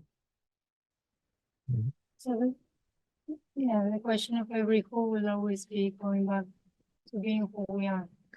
To recognize who we are, if we are intuitive in our method of questioning and not mental, it will lead to the insight of who we really are and not what we are taking ourselves to be.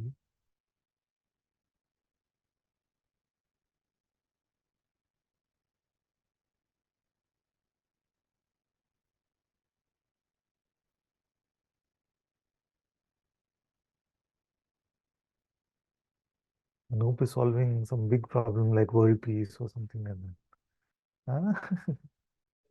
You know, the mic, you just pass it. It's like,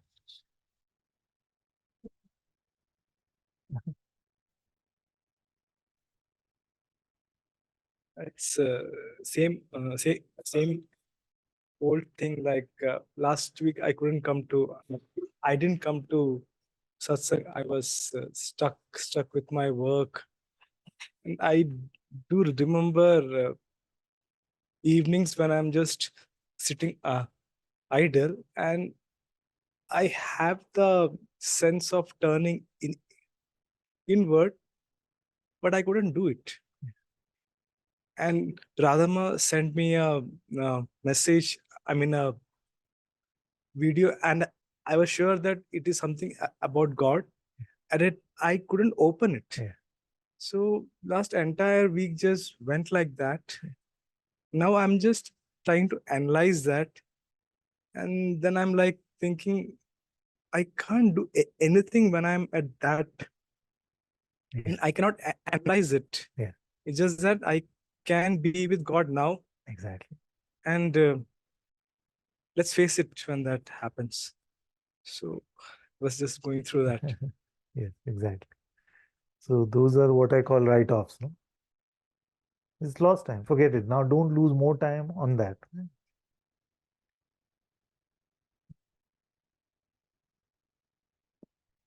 So it takes you away from satsang, and then it makes you think about why you are away from satsang during the time you're in satsang. You see? So that's what I've been calling the 1-2 punch.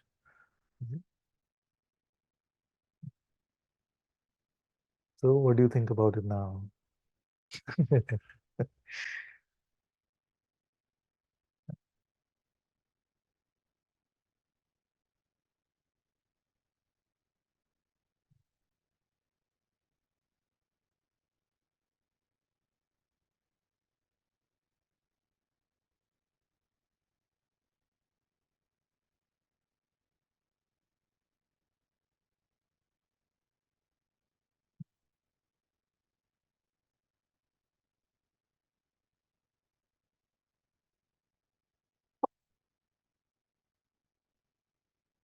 First, it didn't want us to think about God, and then it makes us think about why we didn't want to think about God.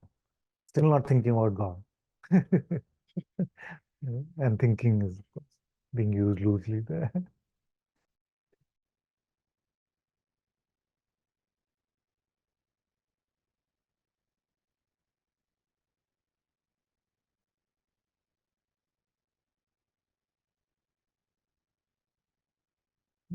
Do you feel like God can fix the past or only the future? Huh? Most of us believe God can only fix the future. Hopefully, at least that much. Yes, we like, let's pray to Him so that our future is better. But why can't God fix the past?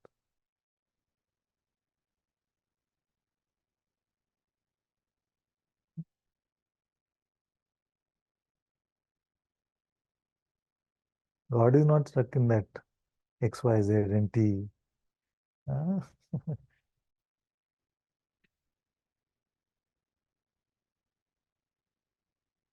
You know the X, Y, Z and T? The X-axis, Y-axis, Z-axis, and the fourth dimension of time. Huh? Karma is a nice idea. Anything that restricts God in some way is just a fancy idea.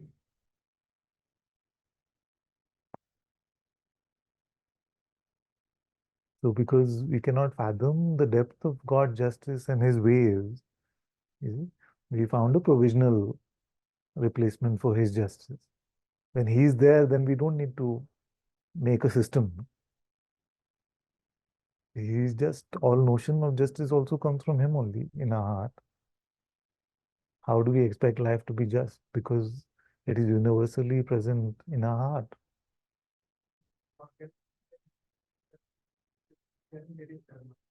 No, then we rely on fancy notions like karma. Even then it is only His will. You see, and His will cannot be restricted by a system. It's like, He Himself has made the system, now He has to adhere to that. It's not working in a software company or something. CMMI level 5 process karma. I was reading that day by day with Bhagwan. And now you'll get me in trouble. I mean, you pull out the big guns and I'm in trouble. Who am I to argue with? Satsang, I mean, So you want me to say something about that? So there are many things like that where we'll hear about the lives of the masters, and they are coming from a place of kindness, compassion, love, all of these things. And maybe the attendant wanted to understand. So the answer has to.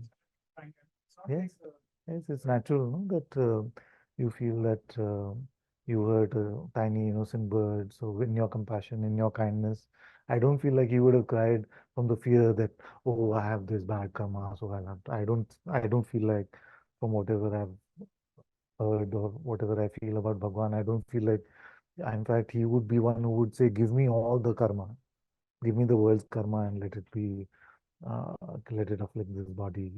So I don't feel like he would have cried because of the effect of that. He would have cried out of the compassion and love that you feel for hurting another small innocent being. Yeah? And you don't know what the attendants understand. You don't know what was told, what is captured. Yeah. Well, hopefully. सब अपने समझ से लिखते हैं ना. I mean, they wrote whatever he did. He cried, they wrote Yeah. he cried. No, but the explanation was from where? There was no explanation there.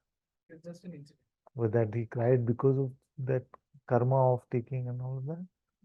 Okay. That he did the one's own words. That like that. Just sometimes to explain to someone, we just use some words. Okay. Maybe in the emotion. Could be. Good. Because even the proponents of karma are clear about one thing, which they say that it's not the action itself, but the intention. You see? So I would find it a bit strange if Bhagwan said that unintentionally. Huh? Yeah, it's okay. It's all right. It doesn't matter. There are many things in, like, I am that, which the translator may have got wrong. You see? So there are many things like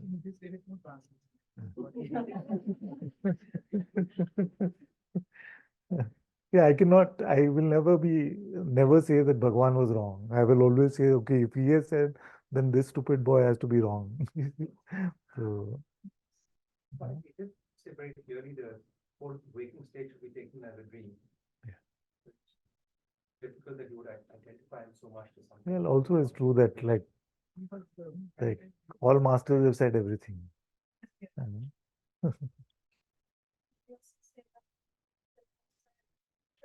Huh? Yeah, so words at this point. But okay, let's see. What is the main thing? Is there karma or not? Is that the question? No. If you forget God, then If you forget God, then God justice is not working. that is what you call them. Okay, so let's make a distinguishing over there. God justice, what is your heart feeling? That it is, Can't understand it. I'm that just it is, saying yeah, this, that is it alive and fresh and up to his will moment to moment? Or does it have to be sort of fixed according to a particular system which he himself has made? So he's made himself like a servant of his own system. What appeals to you more?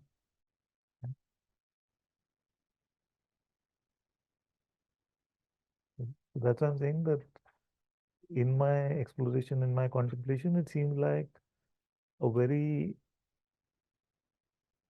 nice way to understand that which is actually beyond understanding. Because most of humanity needs that some understanding to rely on. So it's a nice explanation of some understanding. But those who are in the heart and in love with God have to go beyond like the intellectual understanding. how he says about that when Ram killed Ravan, Yeah. he himself had to do the atonement that he killed a Brahmin. Yeah. Right? Even the avatar was not spared from Yeah. karma. That's what she from there it came. If you use the big guns, then I will only have to say they are right. And what does this boy know? But she also says that the God is not like Bound. if you forget God, then there is that's what she says. Then they can. Then as a little boy in front of my dadi, I only have to defer to what she said. How did you find you, Father? Huh? How did you find you? No, I'm just Yeah, saying it's that you must yeah. listen when it is a contrast between all these great sages and this stupid boy. You must always listen to them. And Because just one also you say the previous thought he must have done something. That's why Yeah. why he came to a Mahatma. Yeah. So all these things, right? so Bhagwan said, then I can't say. Continuation to her, but he said, Father, Correct.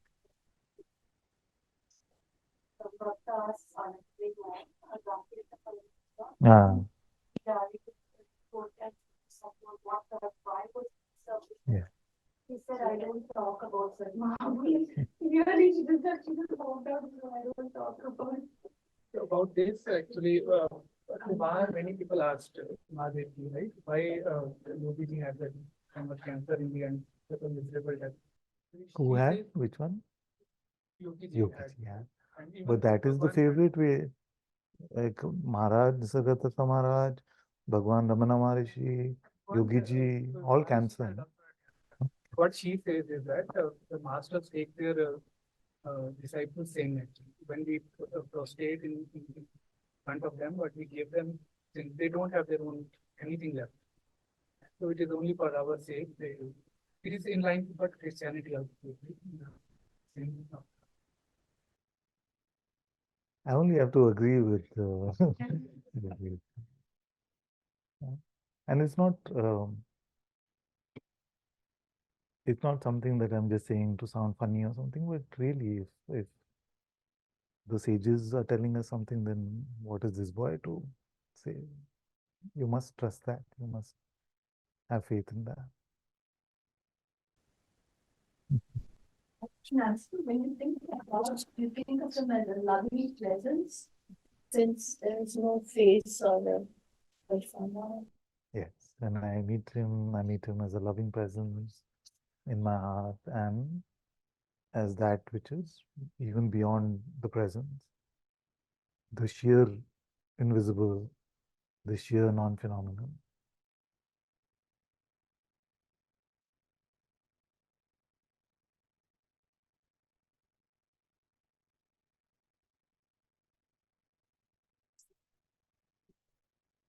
So when you ask that, what is God's justice for you? And so in your heart, so check and see. So because it's been here, so it feels like God's justice, it's unconditional love. Because like I can't know why something is happening, but there's a feeling that it's out of a lovingness that it's happening. It's not because he hates me or anyone else. I mean, that wouldn't be God. I mean, if I had to hate someone, he had to hate anyone. So since I can't figure it out in my limited understanding, it's like it's just always grace, and that's his justice. And nothing else. It doesn't have to do much with karma or anything. It's like, okay, some actions are being done, but to rectify that, to make you grow and bring you home, I may have to do something which then looks like some karma. I mean, I can call it. I just wanted to say that that's how I have no trouble with that conceptual framework that like a parent deprives their child of a desire they may have for candy or for TV or for something, and the child in anger will say, I hate you, and the child in anger may feel that the parent hates them. You see, so all this may come, but truly we know that only love is possible in that relationship. So, actually this Amba asked. See, but I would suggest that we don't speculate too much about how God operates, because it's too much beyond our capacity to understand. I mean, in the intuition, it just feels like love. Yes. I mean, beyond that, like I said, you can't understand why it does whatever.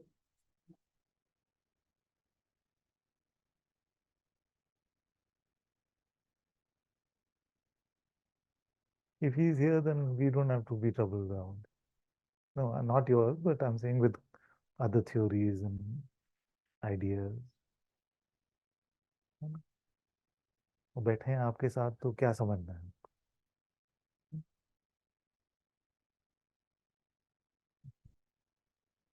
A child is in the mother's lap.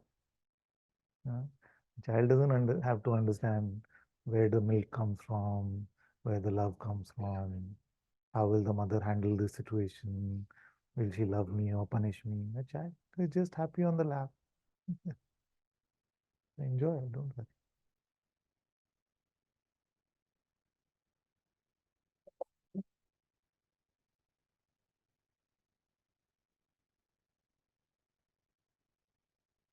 Yeah, something more we can say.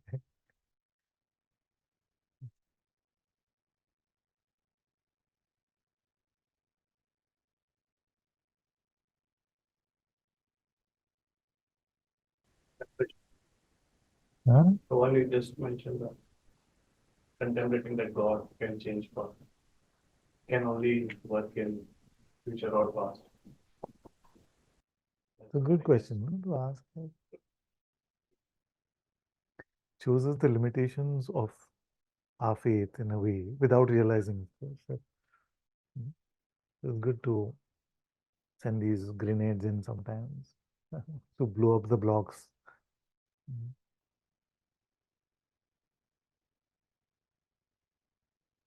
What is past for God, future for God? So one contemplation, one argument came that he would have already done that if he has to do it. Why he would change? What is already for God? Define that is already happened.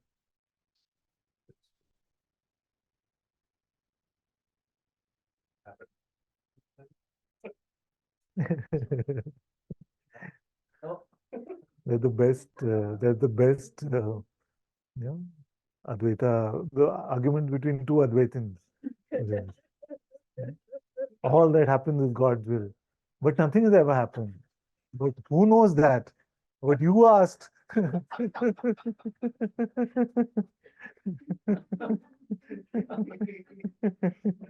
That guy is asking who is dancing in toilets. How do you know? How do you know that happened? Maybe the dream just started.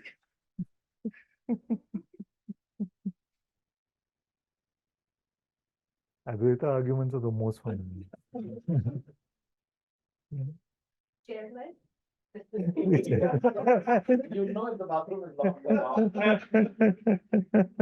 No, she wants to know which airline has a bathroom that big.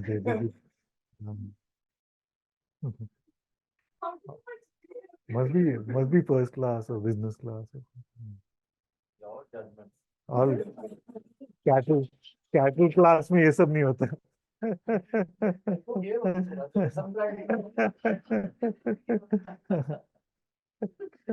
you keep the door open?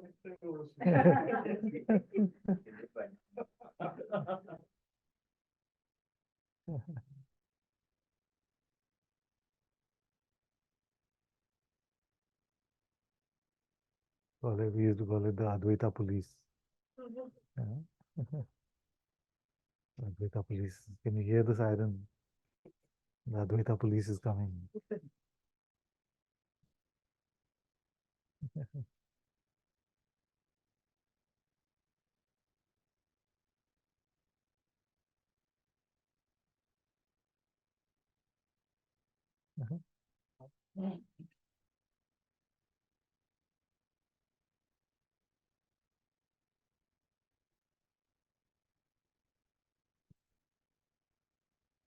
The question is on the Advaita police stuff.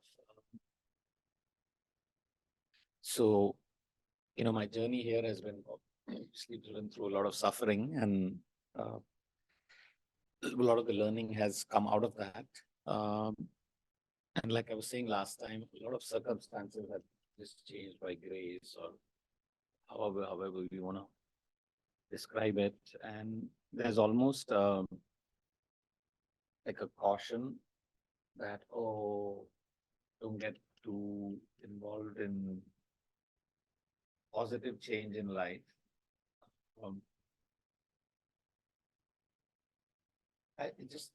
There's something in me wanting to hear something from you on that side of the fence, especially because my past, at least 3-4 years, have been struggle, and now it seems externally, right?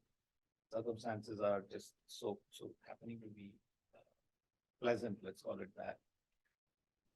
What is it that I need to be mindful of without invoking this Advaita police kind of? Yes, the love for God. Yeah. Yes, the love for God. Just, if there's one gift I could give all of you and give to this one also, is for him or all of you and him to be fully besotted by God. Just so much in love with God. Whatever's happening is happening. Yeah, so when these joyful moments are being experienced, what is happening automatically is there's this gratitude, there's this frequent revisiting God, even when joy is being experienced, like what you had got me to meet God when I was suffering, right? So it's happening, and it's okay. So that's nice to hear. But I guess the past conditioning is coming from, suffering and trauma. So it's like once bitten, twice shy kind of thing. It's there a little bit.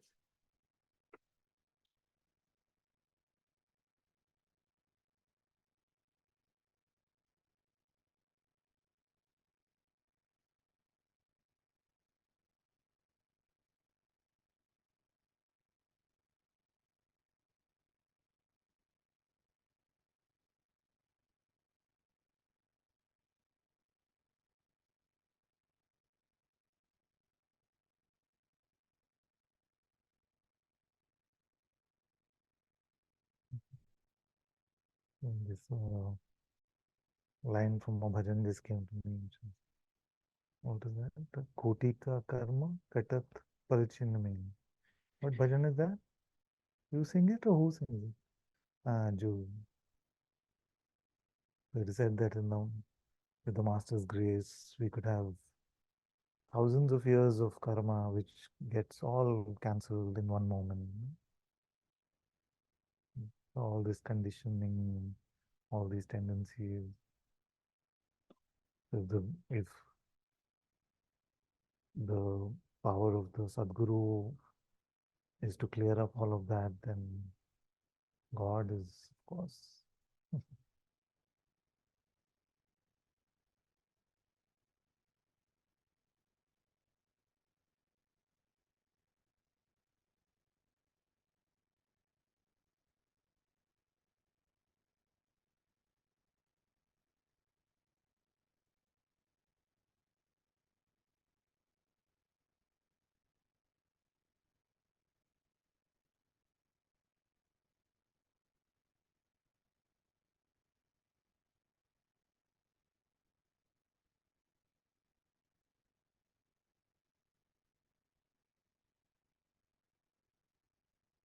Okay, let's take a question from the chat. Thank you, Father. Struggling with the same thing, which I am so triggered. Very old story popped up among the Sangha, which caused us to not speak anymore. I see spiritual arrogance in them, so left them alone, but did not actually in my mind. So did not leave them alone in my mind. Yes. I don't know how to deal with spiritual ego while they already think they are aware the best because they stayed in the ashram, etc. They're superior than everyone, and they take me to be the old weak self. So many unspoken things also there. May I ask for your blessings for resolution in the highest way? May truth be revealed, and may love, respect, and forgiveness prevail. Very good. Very good.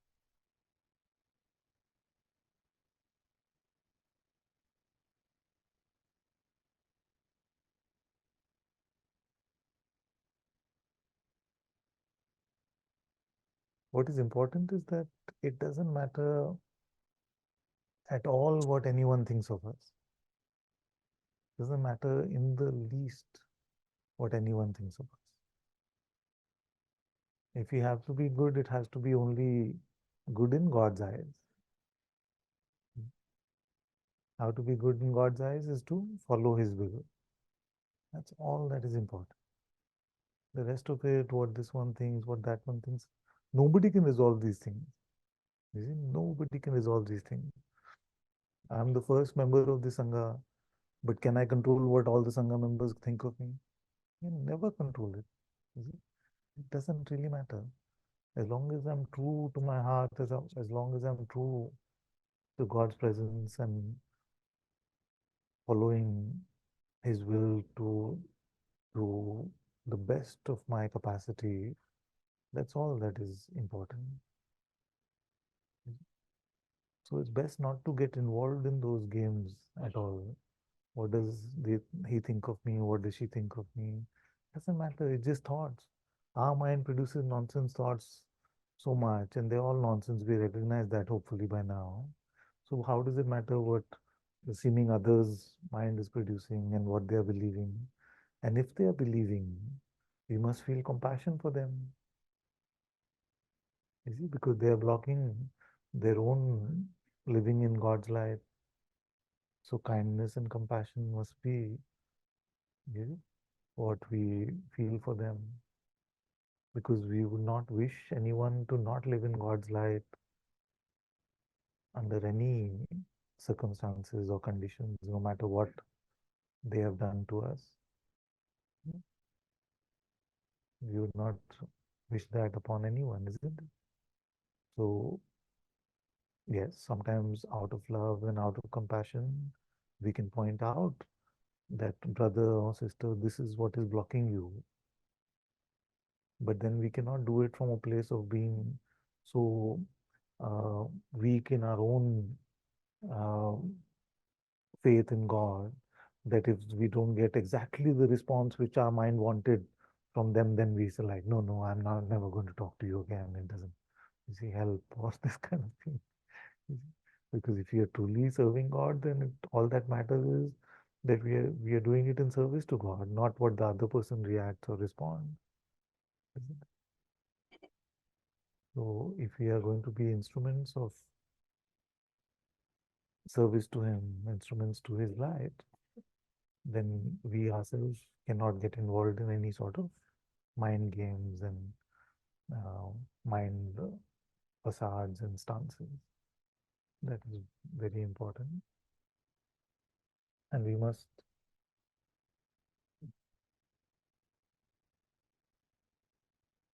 ask ourselves, how are we serving God now? And in service to God, you may be able to point out to a brother or sister that I feel I love you, but I feel like this is what blocks your light. And then their response is up to them. But you've done your service, you've done your job.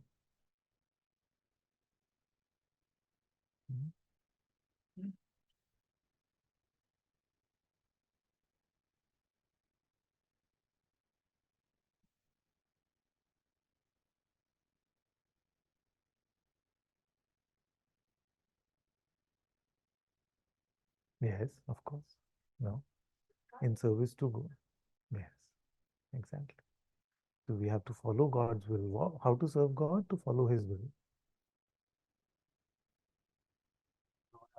Yeah.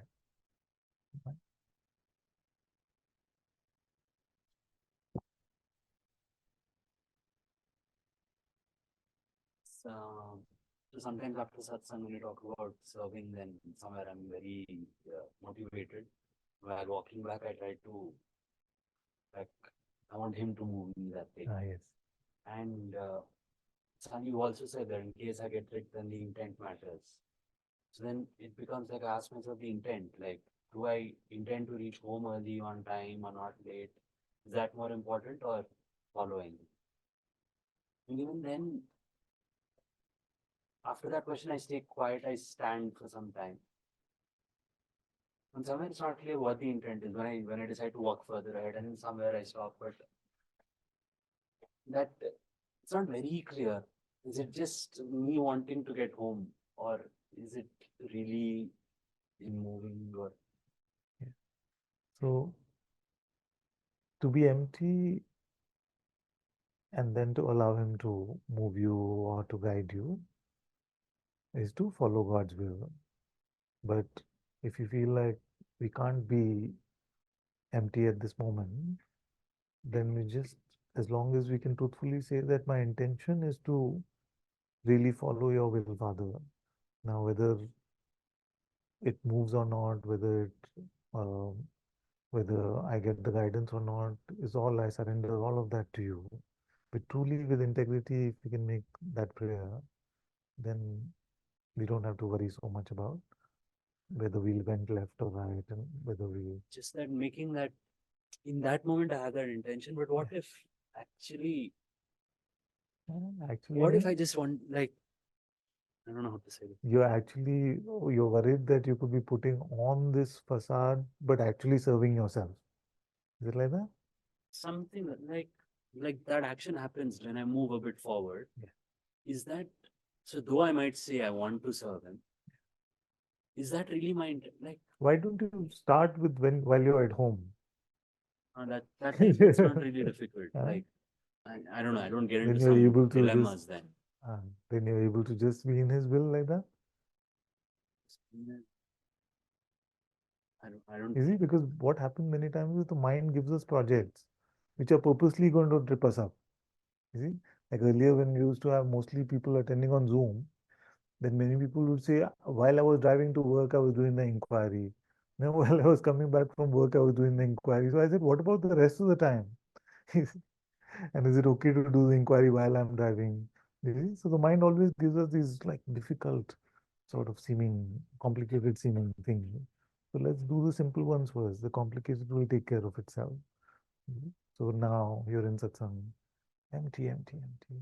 Allow God to guide you, move you, speak through your mouth. Same, you're at home, just like that. Then you soon find that whether you're in the house or outside the house, nothing actually changes. It's just imagery on the screen. So then it doesn't become like You have to resolve this project now and I have to figure this out. You see, like, then that kind of grasping, then the mind doesn't like us to not be grasping. So I sense a bit of grasping in that, in this project that you undertaken. So make it lighter, make it just intention is like that. But it's not like super serious. It's just heartfelt. Can you do it now? Yeah. Not. Yeah. So start like that simply, because possibly satsang is the easiest environment in which you can. What I just asked now is that now this. So don't also. worry about that now. Now again. Now what? Now. now it's easy. Then no questions are there actually. It's just now. That's the best for me, at least.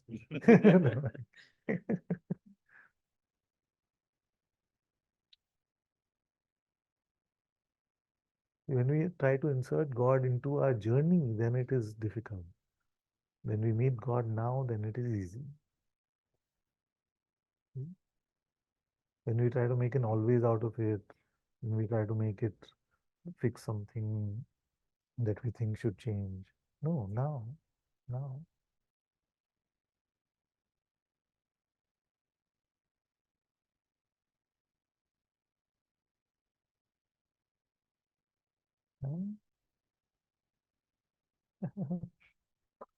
We will leave this. Yeah.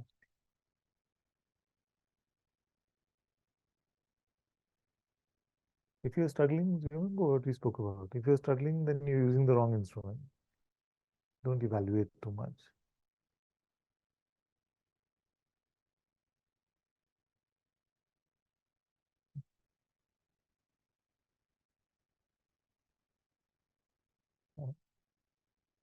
Fine.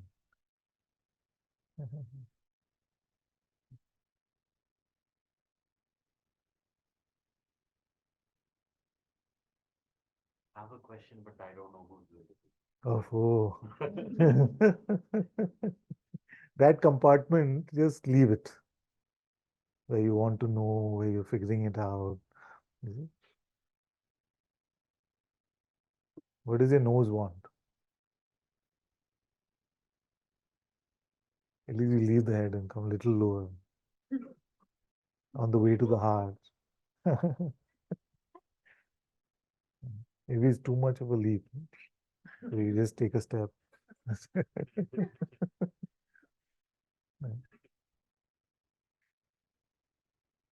Yeah, it's a stepping stone.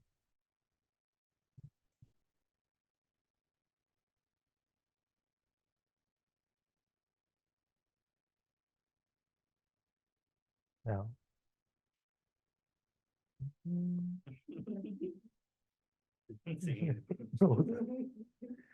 Then don't go back up.